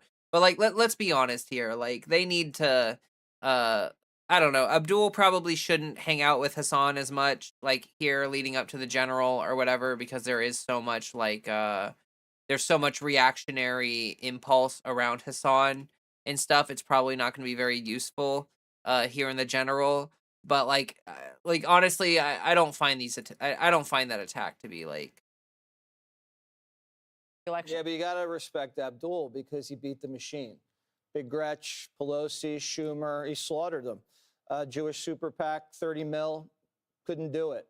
And so say what you want about him. This guy is a force that Mike It was actually like 70 mil, Rogers is going to have to deal with. Mike Rogers was born and raised in Michigan, by the way. I don't know if you knew that, but that's a fact. Now the Democrat establishment has lost total control. From Michigan to Maine to New York, the base is now calling the shots. And it was a very simple message. And you are right. All I hear from this guy, Medicare for all, end the war, abolish ICE, get money out of politics, especially Jewish money. And he was very all positions that are extremely popular. crafty, distancing himself from the crazy communists. Did it just enough to be able to pull it off. And he's always doing hits constantly on my feed, on TV. So that's something you're going to have to deal with. He's still lost half Democrat primary voters, right? And he's got ethnic problems. He's got class issues. And oh, Jesus Christ, dude. We backed Iraq in a very bloody war against Iran, and we wonder why we can't be friends. Yeah. No, I get you. He's a Muslim in Michigan, and that will be a factor. This is a 75% white state. It's a Big Ten state. He's got to connect there. If he can't connect, he's toast. The Rogers guy isn't 100% MAGA. You know, he's Army, former FBI special agent, member of Congress. I think he matches up great against Abdul. I mean, like, it is going to be a contentious primary. Like, I'm not, or general, I mean. I'm not going to, like, pretend that Abdul is just going to absolutely sweep this Mike Rogers guy. I mean, like, we don't know. We'll have to see how the polling pans out as things advance here. But, like, yeah, I don't know about that, dude. Like, I don't know about that. Oh, can you? So there's a great chance Republicans pick up this seat and pick up the main seat. And if that happens, it's not going to be John Fetterman's head on a stake. It's going to be Bernie Sanders. Yeah. He said he wanted to. That's stupid. That's really stupid. Like, and you know what? Like, them focusing on Bernie as the figurehead of the leftist movement. I wonder if they're going to update that like rhetoric and stuff. Because like, let's be honest, like, Bernie is not going to be in politics for a whole lot longer. Like, he's clearly sticking it out because he's trying to build a coalition of people that can kind of persist beyond him. But like the whole idea of like Bernie's credibility or whatever is stupid at this point, because like, yeah, he's not really relevant to, like, this movement has moved beyond Bernie, right? And like, honestly, I think that like, yeah. Basically wanted Fetterman's head on a pike. He said, ideally, you put one ogre on a pike and then everyone else gets the message. And all of a sudden, it starts to sound a lot different out there. Hey, can you hit the like Be button? sure to like and subscribe on the stream here. That would be super sick nasty. If you're watching on Twitch and you haven't followed me yet, that would also be super sick nasty. Would super appreciate that. I've got my link tree pinned in both chats, and my link tree is got all, oh my gosh, has all my other social medias and stuff on it. No, he's gonna live for another 10 years. No, for sure. Like, I mean, like, I want Bernie to live a nice long, like, I want him to have a good retirement. You know, like, I want Bernie, but like, he needs to get out of politics in the sense that like he is too old to be like continuing on. Like, I think he should serve out his term and be done with it. You know, but like, yeah, I don't want him to die or anything, for sure. I think Zoran Mamdani proved that you can win running on leftist issues. No, for sure. And like others as well. Like we're seeing in Maine. Like, I know, like, obviously, God, what is that guy's fucking name?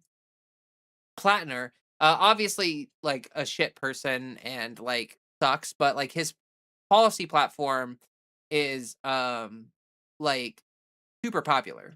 So like what we're seeing across the United States is that these policy positions are very popular, and I think that that's good. Holy shit, sick nasty blast from the past. Yeah, I know. I'm such a millennial. Like I'm such a fucking millennial. Um. All right. Well, that is certainly. Hi, Fred. Hi, Bub Bub. Hi, Bub Bub. That is certainly a video that we watched. I think that there was some analysis of that was like, eh, but most of that was dog shit. How's the replacement doing?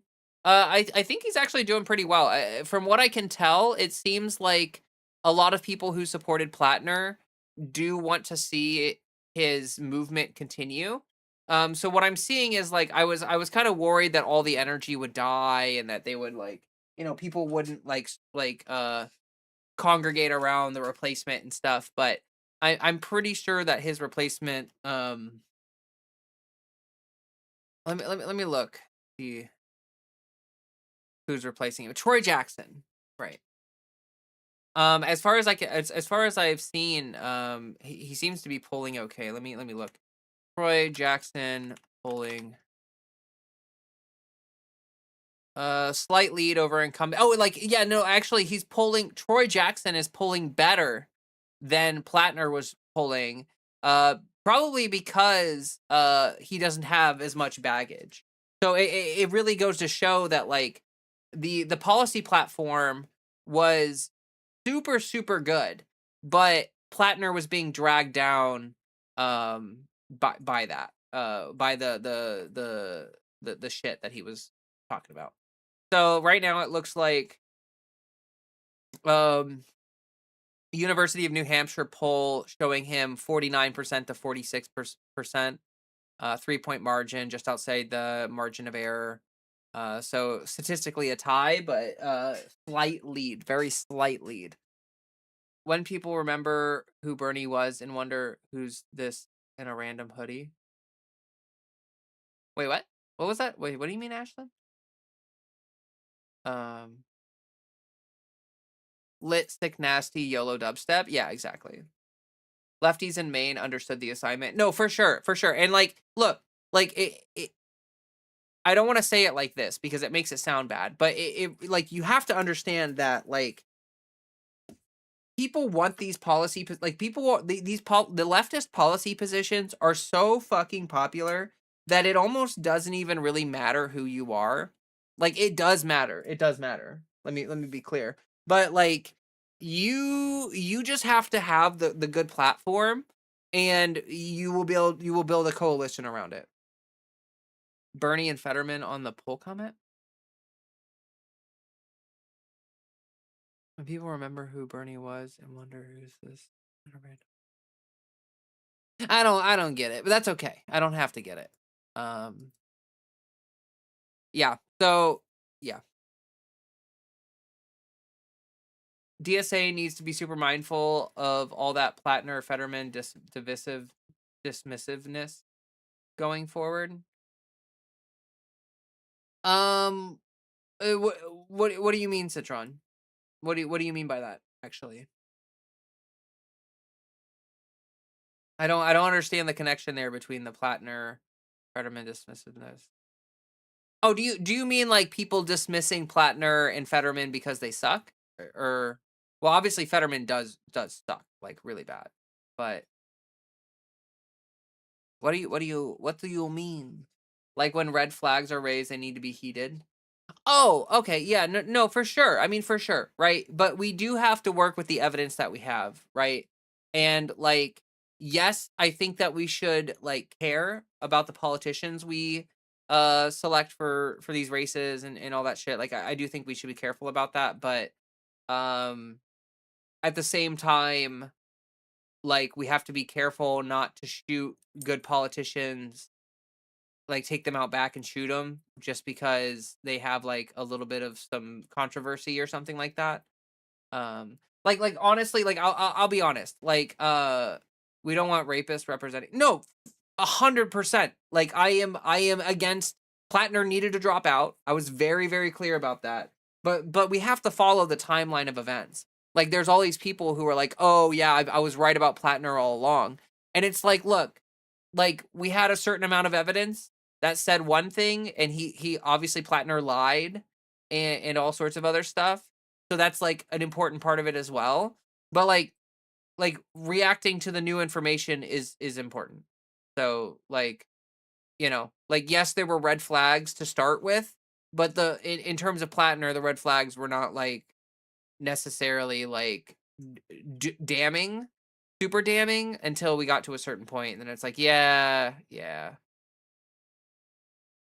Like early critique gets viciously attacked, especially if the critique comes from a marginalized people. Well, yeah, but you also do have to understand the mechanisms for why that happened. Like, you know what I mean?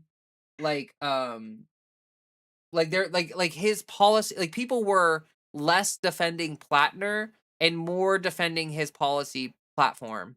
And also, like I said, you have to keep in mind the idea that like we had a certain amount of evidence, and for some people early on, that those red flags and that evidence was like enough for people to be like, nope, I'm done.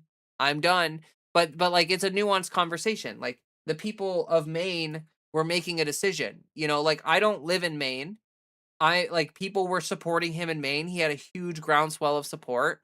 So like who am I to sit there and tell Mainers that like they're not allowed to vote for him because of some red flag that I find concerning? Like genuinely, I think that like it's more of an issue that like, honestly, I don't even like look, I'm gonna be honest, I don't think that the way the Plattner thing worked out was a condemnation on anyone except for the way that Plattner handled it. Like, I think that Plattner getting into the race, knowing that he has obviously a bad past, and then lying about it and misrepresenting the way that he is and the way that like he had the narrative of being like a reformed chud, and like obviously like that's like not wholly untrue, but like obviously he has not done a lot of the self work necessary to like, you know what I mean? So like, look, like Plattner misrepresented a lot of things. I agree. My point is more so that point is more so that pointing out of a red flag leads to, well, I guess you just want to win or don't want to win. Oh, okay, okay, okay. No, I see what you're saying there. Like look, if we contextualize that in a different race, um like I just made a video that did extremely dog shit, by the way, but like I made a video about Amy Acton here in Ohio because Amy Acton is running for the governor race against Vivek Ramaswamy, and like Amy Acton is currently throwing up insane red flags for the queer community.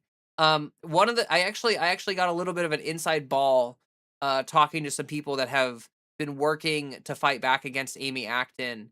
Someone that I talk about, someone who's very involved with activism here in Ohio, mentioned that Amy Acton has a transphobic gay guy as a part of her like upper levels of her campaign team, and like this person in Amy Acton's campaign is actively pushing her to throw trans people under the bus and like completely abandon us and win on it because they want like that to be like a thing that they can talk about in future election cycles and stuff like that. Um so you know, like I think that that's problematic, and pointing that stuff out about Amy Acton is causing a lot of liberals to get pissed off at leftists who are like, "Hey, it's really concerning that she's willing to throw a marginalized community under the bus for what her own perceived political expediency." Um I never thought the tattoo was a thing. Troops getting drunk and stupid tattoos are a real thing. I've seen it. Yeah, like we could go through the whole list of shit, but like genuinely, like when I put my foot down was when I hit the point where it's like, okay, this is undeniable that he's a piece of shit and like he lied and stuff. And I think a lot of people hit that point at the same time too, which I get that, you know, again, some people hit, or like had reservations about him earlier, but Yeah, I'm heading off. The sun is running. Good night. Okay, see you later, Susie. Thanks for stopping by. I appreciate your engagement and stuff. Liberals, where did all of these socialists come from? The economy each and every year for 30 years. Yeah, no, for sure, for sure. Like I like look like we talked about it earlier, but I think a lot of the appetite for these leftist candidates is coming from the fact that clearly capitalism is not working for people the way that it used to. Like let me look it up real quick. Um is capitalism working? Poll. There was a recent poll conducted, I think the 2025. Fewer than half of Americans believe capitalism is working well. According to a June 2026 Wall Street Journal survey, only 49% of the respondents say the system is functioning very well or somewhat well, down from 60% in 2015, while 51% assert it is not working well or working at all. The sentiment is echoed by a Gallup data early 2026, which found the positive image of capitalism slipped to a record low of 54%. Um, Economic fairness are central to the skepticism, with only 35% of Americans confident that hard work will lead to upward mobility. Uh, Majority of voters, including 65% in a recent Fox News poll, agree that the economic system is rigged to favor the wealthy. Like, look, like as material reality gets worse for people, these candidates are going to get more and more appealing. Like, and that just makes sense, right? Like like when you confront your material reality, capitalistic propaganda falls apart when you're not being able to live a good life or make ends meet or whatever. Let's see. Which, by the way, I never thought you were personally that mean about early critique. I just don't want DSA to be like the majority report and secular talk in their attitude. No, I get what you're saying. I get what you're saying. And like honestly, like yeah, like I think that like um a lot of the reasons why I think that those platforms like Majority Report and Secular Talk, I think the reason why they responded the way that they did was because the perceived attacks against Graham Plattner early on, uh, from a lot of these larger platforms, they weren't seeing more of like the marginalized community pointing out these things. I think a lot of these people perceived these attacks, like the early attacks on Plattner, as coming from like the establishment Democrats in a bad faith attempt to disenfranchise his platform. Which is how they interpreted it, which is obviously not entirely true. Like that is partly true, but like I think the way that I covered Plattner was pretty fair in the sense that like I didn't really talk about him very much, but like I was like, hey, the guy has some red flags and there's some criticisms of him, but the platform's popular and he seems to be doing well. And yeah, I got a fundraiser text from Amy Acton after hearing about her from you. Yeah, honestly, look, I'm not gonna lie. Amy Acton, uh, is like no better than a Republican. Like genuinely, she's like a very moderate Republican is how Amy Acton is campaigning. And so like if she gets elected, it's like basically a Democrat in name only, like dino shit. And I don't know, dude. Like I have no appetite for that anymore. And especially in the sense that like if Amy Acton runs on transphobia and wins, it's gonna give the establishment Democrats ammunition to say that like that's the way to move forward, even though most of the evidence does not support that claim. Um, he was ex Blackwater, never trusted him. No, I get you, Asura. I get you, and like you like actually early on, the biggest red flag that I ever saw from Plattner was the fact that he was private military and stuff like that. Like that was a huge red flag. But again, Mainers were supporting him. The platform was really popular, and so it was kind of like like it just worked out the way it did. Um, Wages have been stagnant when corrected for inflation for my entire lifetime since Reagan was president, even though during that same time productivity increased dramatically due to automation. No, for sure. For sure. Productivity is like through the roof and wages have fallen behind and material conditions are getting worse for people. Healthcare is more expensive, food is more expensive, childcare is more expensive. Everything is fundamentally insanely way more expensive. And honestly, like as those material conditions worsen, people are going to lose faith in capitalism and lose faith in the system, and get more support for these people who are pointing out these flaws and talking about how it's not working anymore. I also think it's super important to be mindful in all of our local DSA to call out that kind of behavior when we see it RL. I'm rooting for Vivek at this point. Sorry, Leah, but long term, it may be for the best. I'm not rooting for anyone. Like, I don't want Vivek to win, but I don't want Amy Acton to win. Like, I hate this, like, false dichotomy in politics that we have right now, where it's like, oh, if you don't want Amy Acton to win, clearly you want Vivek Ramaswamy to win. No, I like genuinely like I don't want either of them to win. And like I know that that's not going to be the outcome, right? But like for real, that's how I feel about it, right? Like I just don't. I think they both suck massively. Like it literally, like I said this in my video, right? But it's like choosing between a flaming bag of dog shit and a bag of dog shit. Like, do I want a flaming bag of dog shit? Fuck no. Do I want a bag of dog shit? No. And like I feel like that's, you know, like that is real. But here in America, where we have this, like, you know, like, oh, you only get two candidates to realistically choose between, we kind of create this false dichotomy where it's like, well, if you're against one, you're for the other or whatever. And I think it's fine to be against both candidates, you know? Like that's how I feel about Ohio right now. Come on, guys, defend the landlord class. Don't you want to rent houses and food and water? Yeah, liberals, yeah, true.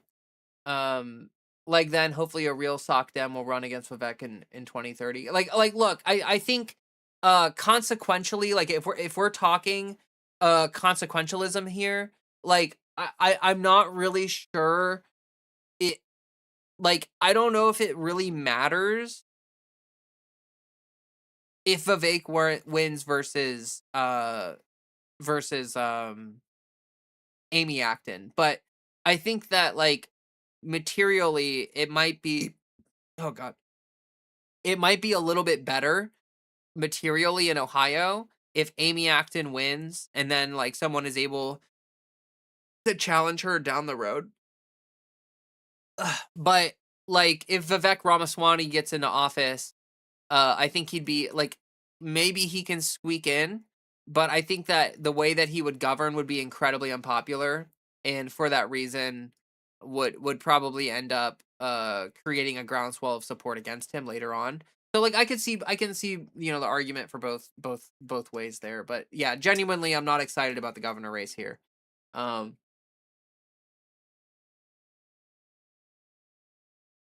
May have been a coincidence, I don't know. Anyway, I didn't give them anything. Yeah, thanks for not contributing to Acton's campaign. Another false flag attempt in Los Angeles on Dumbo #1. I heard about that. Like, look, they keep these stories coming, I think, in an attempt to raise Trump's popularity. Like every time that he has like a quote unquote assassination attempt or whatever, it's just a way for them to try to make him seem like the underdog or whatever. Oh, ow. Thanks for the stretch, Ashlyn. I do need to stretch my hip. Oh, it's not doing super great. Oh, then I would love it if y'all's Green Party candidate won. He'll even a libertarian over those. Hell, even a libertarian over those. Yeah, no, I get what you're saying, but you know, like the way elections run in America, we don't have a chance on that. Makes you gag to say that. True and real. Let's see here. Did I miss anything? No, I don't think I missed anything. Okay, anyway, cool. So yeah, I really think it's good that Abdul won. You know, like I keep saying, we need to get literally as many of these people in office as possible. Like I think that is utmost priority for us here in the future. So the fact that Abdul won, you know, like I'm hoping, I'm rooting for him in the general. And we'll see what happens. The angle of attack that Abdul took against Mike Rogers in his victory speech, I think is going to be pretty effective if he can maintain that kind of attack against him. And then if Abdul can make sure, like look, uh, uh, Abdul needs to get out and talk to um some of these like Detroit voters and stuff. Like he really needs to make an effort to connect with these people. But I think that he can do it. And like we watched the More Perfect Union video of Abdul Al Sayed yesterday, and he did a fantastic job reaching out to people that are a little bit antagonistic or nervous or whatever about him. And so like he has a track record of this campaign in the primary of going out and doing a lot of in-person events and really making an effort to meet people where they are. And as long as he does that in the general election, I have good hopes for him. Labrack time. I don't know if I said hello to you, but hello. I am Canadian, but always have maintained that non-voters could elect a third party if they could solve the coordination problem. Um, n- like, yes, theoretically, you're right, but like, you have to understand the reality of the systems that we're dealing with. Like, theoretically, if everyone voted third party, the third party would win, right? But like, you have to understand that like part of what makes it impossible for that to happen, uh, is the system of power that has been built up by the Democratic and Republican Party. Like they have the the DNC and the RNC and these funding mechanisms and these outreach organizations and all sorts of shit that is just not possible with a third party candidate. And that is part of the gap of power. Um, I really hope Al Sayed, Booker, Ossoff, and Jackson. Booker, is that? Are you saying Cory Booker? Because like that guy kind of fucking sucks. But who is he up against? I don't know.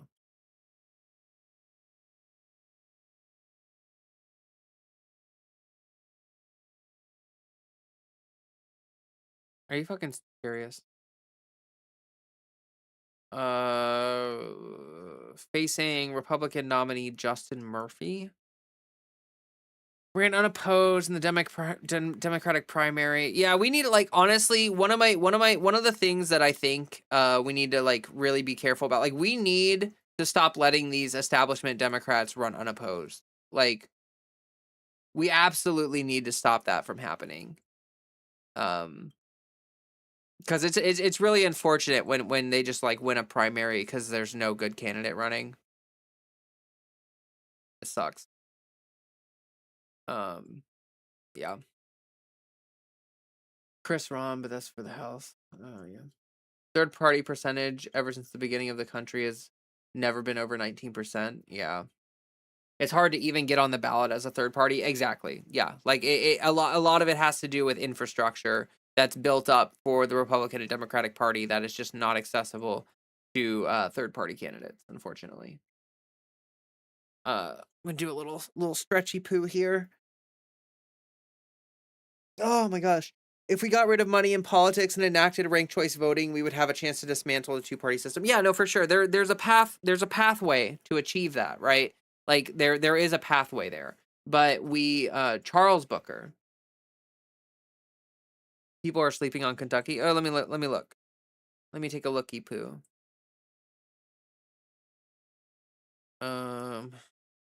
Kentucky is like a surprisingly good Democratic nominee for U.S. Senate in Kentucky, running to succeed Mitch McConnell. Previously won a primary before losing to Rand Paul. Defeated Amy McGrath, is scheduled to face Andy Barr in 2026 November. Interesting. I'll probably have to look up more about that. Like as we get closer to the midterms, I'll probably tune into some of these races a bit more. Let me see what it served Kentucky House of Representatives, representing District 43. Senate loss. He was appointed by Governor Beshear to lead the governor's office of faith-based initiatives, community involvement. A self-described progressive, campaigns on a hood to the holler message advocating for Medicare for all, Green New Deal, universal basic income, banning congressional stock trading. His platform is shaped by his personal experiences growing up in poverty in Louisville's West End, including periods of homelessness and rationing insulin as type 1 diabetic. Well, that's interesting actually. Sounds like a potentially a pretty strong candidate, especially for some place like Kentucky. That's interesting. We'll have to see about that. Of all the Senate candidates, Booker is the farthest left. The farthest left possible? Well, that's that's quite a thing. In many states, as a third party, you have to get a lot of signatures to get near a ballot. Republicans and Democrats rig that together. Yeah, no, for sure. That's again, that's part of the complicity. They're complicit in each other. Like they don't want anyone else to have the possibility of ruining their little game, right? That's why they fight so hard against these progressives and leftists taking over the Democratic Party, because like the right and the Democrats, like the right wingers and the Democrats gang up on these progressives and leftist candidates because they understand that their power dynamic it requires the other. Like the moderate Democrats need the Republicans to stay as batshit crazy as they are, and the Republicans need the Democrats to love losing. So yeah, it takes about 25,000 just to run. Yeah, it's expensive to run for office. It really is. And grassroots donations are doable, but a lot of people don't have a lot of money, so it's kind of hard to get the funding. Especially like there's a lot of barriers to entry. Like name recognition is a huge problem, right? So like if you're a part of the Republican or Democratic Party, they can kind of force name recognition to happen by running ads and all these other things. But if you're running as a third party, it's a lot harder to get your name out there for people to even know you exist. Lots of things. There's a lot of, like if the media is not going to cover a third party candidate like in the same way that they're going to cover the Republican or Democratic candidate. Like there are so many interlocking systems that make it really really fucking challenging for a third party. Well, at the moment, farthest possible would be sick though. No, for sure. Max left, if you will. Yeah, we're not quite there yet. We're not quite to the maximally leftist politicians, but we could end up getting there if things keep getting worse for people. For sure. For sure. I feel like there was something I was gonna mention or something I was gonna talk about. Alan Wake Chicken Bake said, "I'm reminded of the Harris campaign." Was that what you were talking about with? Did you mention that because I was talking about how like when you say that you don't really want to vote for someone, people kind of view it as an implicit endorsement of the other politician. Is that what that was in reference to? I didn't really see when that message came in, so I wasn't. Yeah, that's what it was about. Oh, okay. Yeah. Yeah, I get that. Big feels big same there. Honestly, like you know, I advocated for people voting for Harris, and I didn't I don't know if I would go as far as to say I endorsed her, but I was definitely trying to convince people to vote for her because obviously like I knew that the second Trump term would be pretty bad. It's been a lot worse than I imagined it being, to be honest with all of you. I think I have been honest about that, but yeah. I actually, tomorrow we have another stream, right? And tomorrow, one thing that I want to talk about is the fact that Kamala Harris has come out of the woodwork, and unfortunately, in polling, she is kind of seeming like she's gonna be one of the front runners in 20 like Kamala Harris is going to run in 2028. There's almost no chance in hell that she's not going to run in 2028, and she is polling like ahead of Gavin Newsom at this point in polls. And so we need to contend with the Kamala Harris thing, right? Like we need to contend with that. She just did an interview recently where we will talk about it in the next stream, but like we'll go over it. She just did an interview recently, so we need to start paying a little bit of attention to her. I would be like, I'm really interested to see how the presidential primary in 28 is going to shake out on the Democratic side of things. Like Ashlyn said, AOC versus Harris. That is definitely a possibility. I don't know. I honestly haven't paid enough attention to what AOC is saying. Like, I don't know if AOC has explicitly said I'm not running for president or whatever. But like, we need like an actual leftist candidate versus Harris. Like, we need someone who's going to be able to contend with Harris. Harris isn't even reaching single digit numbers in opinion polls. She is not doing super duper well. Like, I mean, no Democrat is really doing super duper well, but uh here, let me. So Kamala Harris leads early 2028 Democratic presidential polling with support ranging from 22 to 50% depending on the survey and date. The most recent major poll, Harvard caps Harris April 2026, shows her at 50%, a significant surge from 41% in March, solidifying her status as a clear frontrunner among Democratic voters. Following her 2024 loss, started with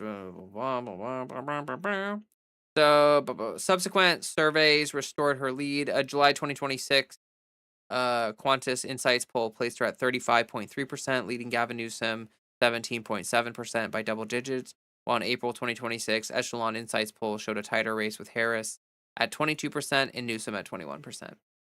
So, yeah, she...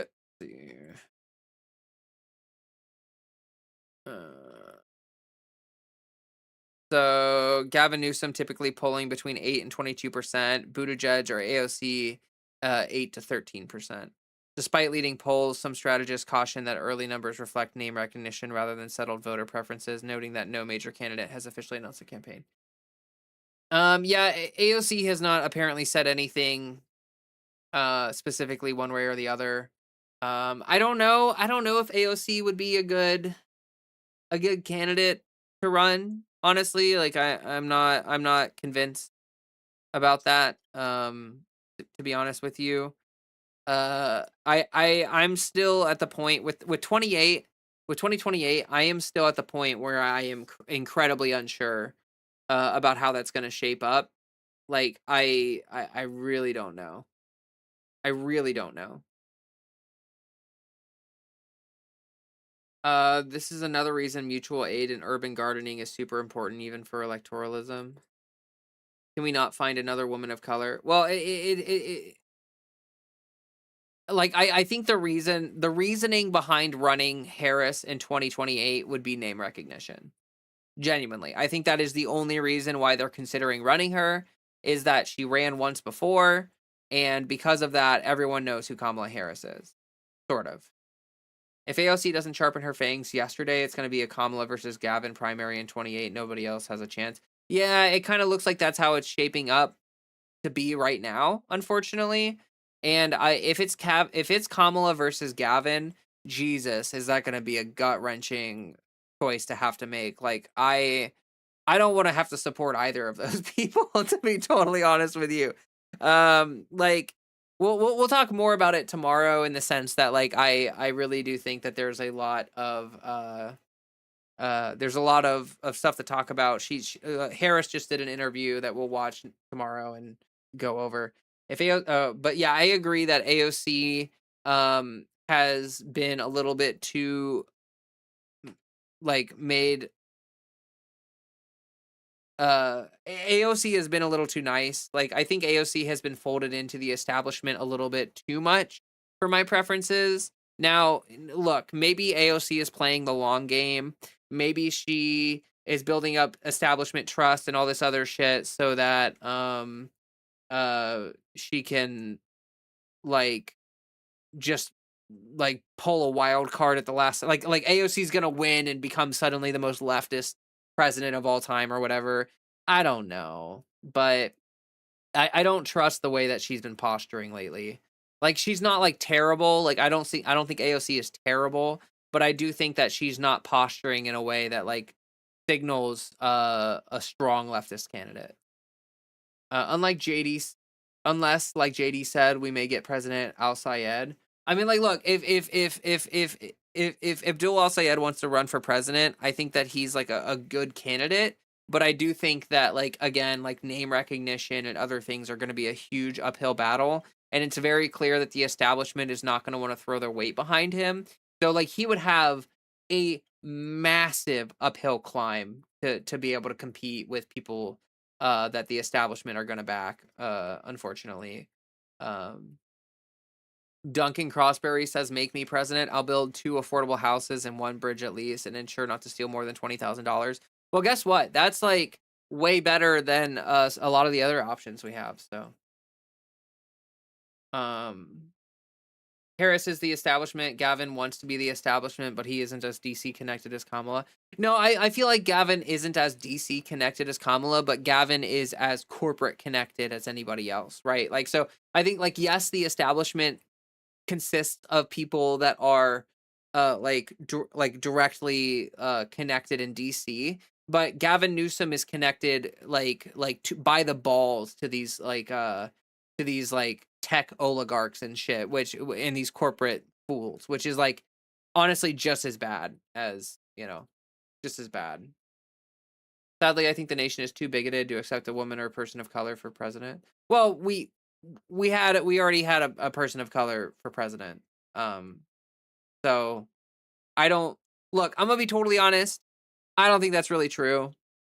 I don't think that's really true. I think a lot of it has to come down to the campaign and the platform and a lot of other things. I don't think that really, like, I do think that being a woman or being a person of color, like, does affect your campaigning and the way people treat you and talk about you and stuff like that. But I'm still shopping for candidates. Don't see my vote going to any of the homogenized D or R candidates. Too many moving parts that no one is addressing. Yeah. Uh, He'd have to snatch it from Harris with the power of Riz, like Obama did with Clinton. Yeah, something like that. I think Kamala lost because of the fact that she didn't have effective messaging. No, for sure. Like, Kamala tied herself to a sinking ship, and then the ship sunk, and people were surprised. And it's like, we should not be surprised. Like if Kamala wanted to have any chance of winning, she needed to separate herself from Biden. She needed to make herself seem like a change candidate. Like, that's the thing that is going to win in presidential elections for probably the near future. Is being a change candidate. Like, you need to be a candidate who's able to signal that you're not going to just be an establishment goon or whatever. That is a huge turnoff for people, especially in a presidential. I feel like the nation is too bigoted is just propaganda at this point. Like, yeah, there's bigotry, but to say we shouldn't run marginalized candidates leaves a bitter taste in my mouth. I would agree with that, Rallius. I think that's kind of where I'm at with it, where, like, I don't think that we should be making candidate decisions based on the potential that there are going to be some bigoted people in the country, because, like, of course there are going to be bigoted people in the country, but really it's like Obama won, right? So, like, it's possible. It's really more about a campaign and a platform, I think, than about someone's skin color or whatever, or sex or gender or whatever.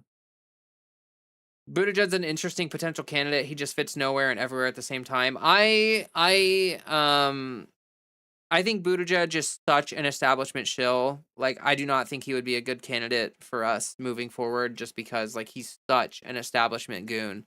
Like, I do not trust Buttigieg to do a goddamn thing for us. Like, he would be just like Biden, or others who, like, no, maybe not even Biden. He would just be like Clinton or something and just, like, do absolutely fuck all for people. To be frank, Abdul does have high charisma. I don't know if it's Obama level, but I could see him winning. But first, let's see if he can win senator. No, for sure. I think Abdul is a talented politician. I just think that, like, fundamentally, like I said before, it's a matter of, like, he's so new to the game. Like, I'm not sure he's going to be able to build up political power quick enough. And then you also have to keep in mind that, like, the establishment is not going to want to the establishment is not going to want to back him.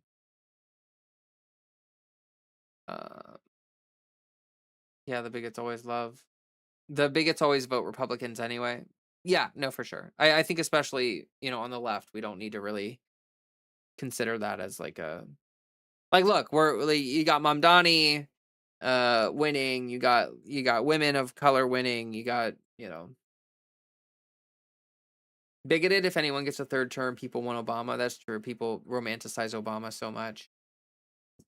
Buttigieg also have a very low charisma stat, so he'd need a lot of money. Yeah, back in the day, Buttigieg used to have that kind of establishment charisma, but if anything, that's like a super big turnoff nowadays. And so I think genuinely, like, Buttigieg's uh way of posturing and stuff would work against him. In a presidential at this point. Buttigieg it's impossible for Buttigieg to posture as a change candidate. He's been too intermingled with too many like shitty presidents and the establishment and all this other shit. Like, there's no way anyone's gonna believe that Buttigieg is gonna be a change candidate. Like, it's just not gonna happen. He is part of the swamp. Like, he is one with the swamp. It's true, but Obama also knew the establishment wanted Clinton, but you can't stop what's popular. Yeah. No, that's true. That's true, but we'll see. I mean, we'll see. Look, like, I don't think we have a definitive answer right now about what the 28 the shape of the 28 stuff is going to look like. And I'm still, my position is still that we need to focus on the midterms and see how the composition of the Democratic Party changes in the midterms before we can see what's going to be possible in the future of the Democratic Party or whatever.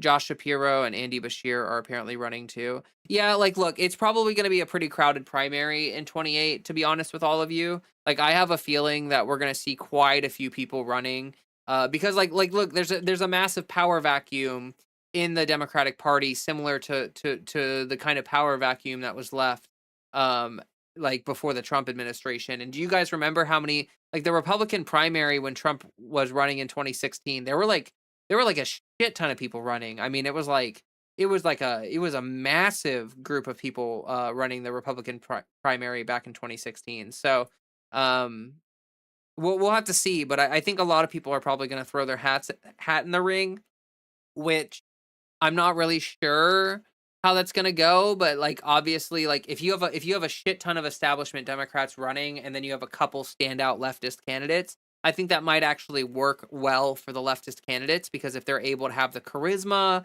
and the anti-establishment messaging and all that other shit, then we will probably see like a lot of the establishment Democrats get like very little support, while the more charismatic leftist types like pick up support. At least that's my gut instinct, but we'll see. Oh yeah, I agree. I like predictions, but my predictions are based on vibes, not stats or data. Yeah, no, I get you. Anyway, it has been 2 hours and 17 minutes, and because I have increased for those of you who have not checked out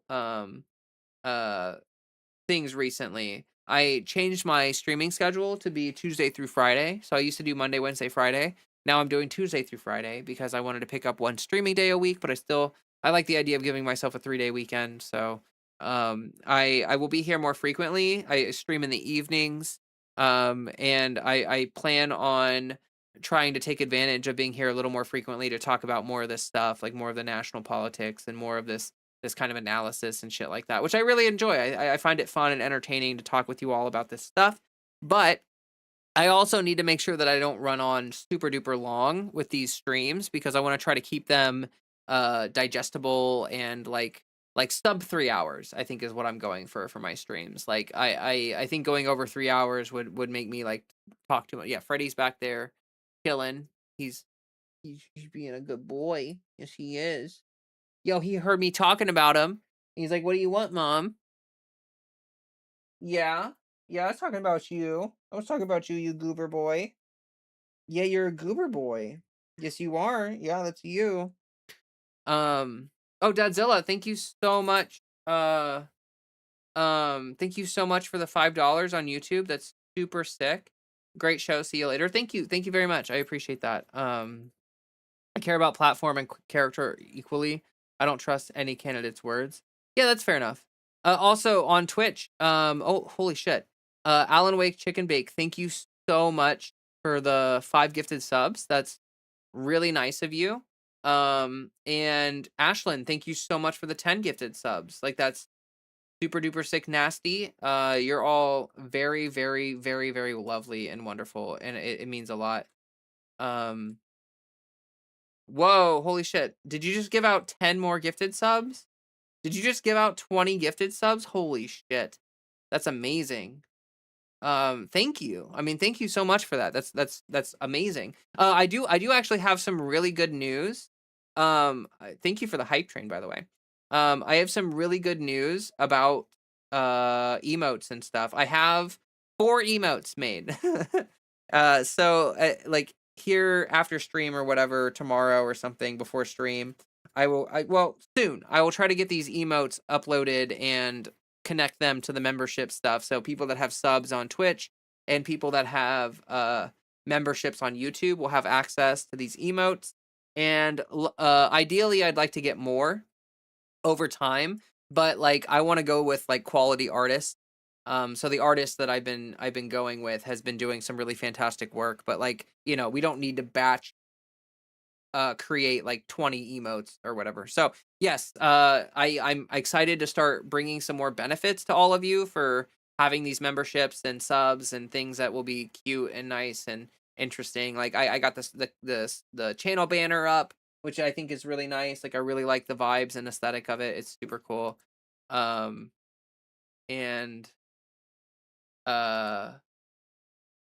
unlockable emotes.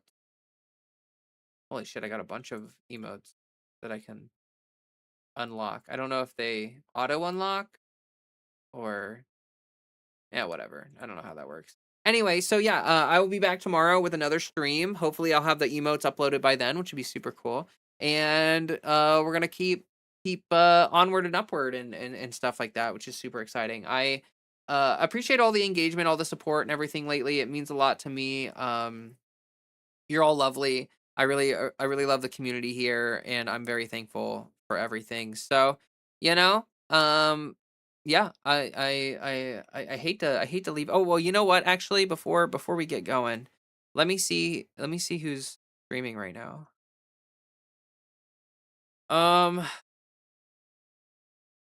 do I even? Where do I? How do I even? How do I even? Uh, Stream manager, raid channel. Uh, is anyone? It looks like Dead Domain is live. I'm gonna on Twitch. I'm gonna have you all raid Dead Domain.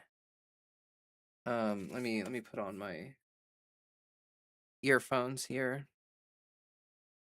6 viewers ready to raid in 2 seconds. All right, cool. Thank you all so much for the stream. I'm gonna wrap up things here. We'll raid on Twitch a little bit, and yeah. Stickers. I have a bunch of stick. Let me actually Oops. show that off. I don't think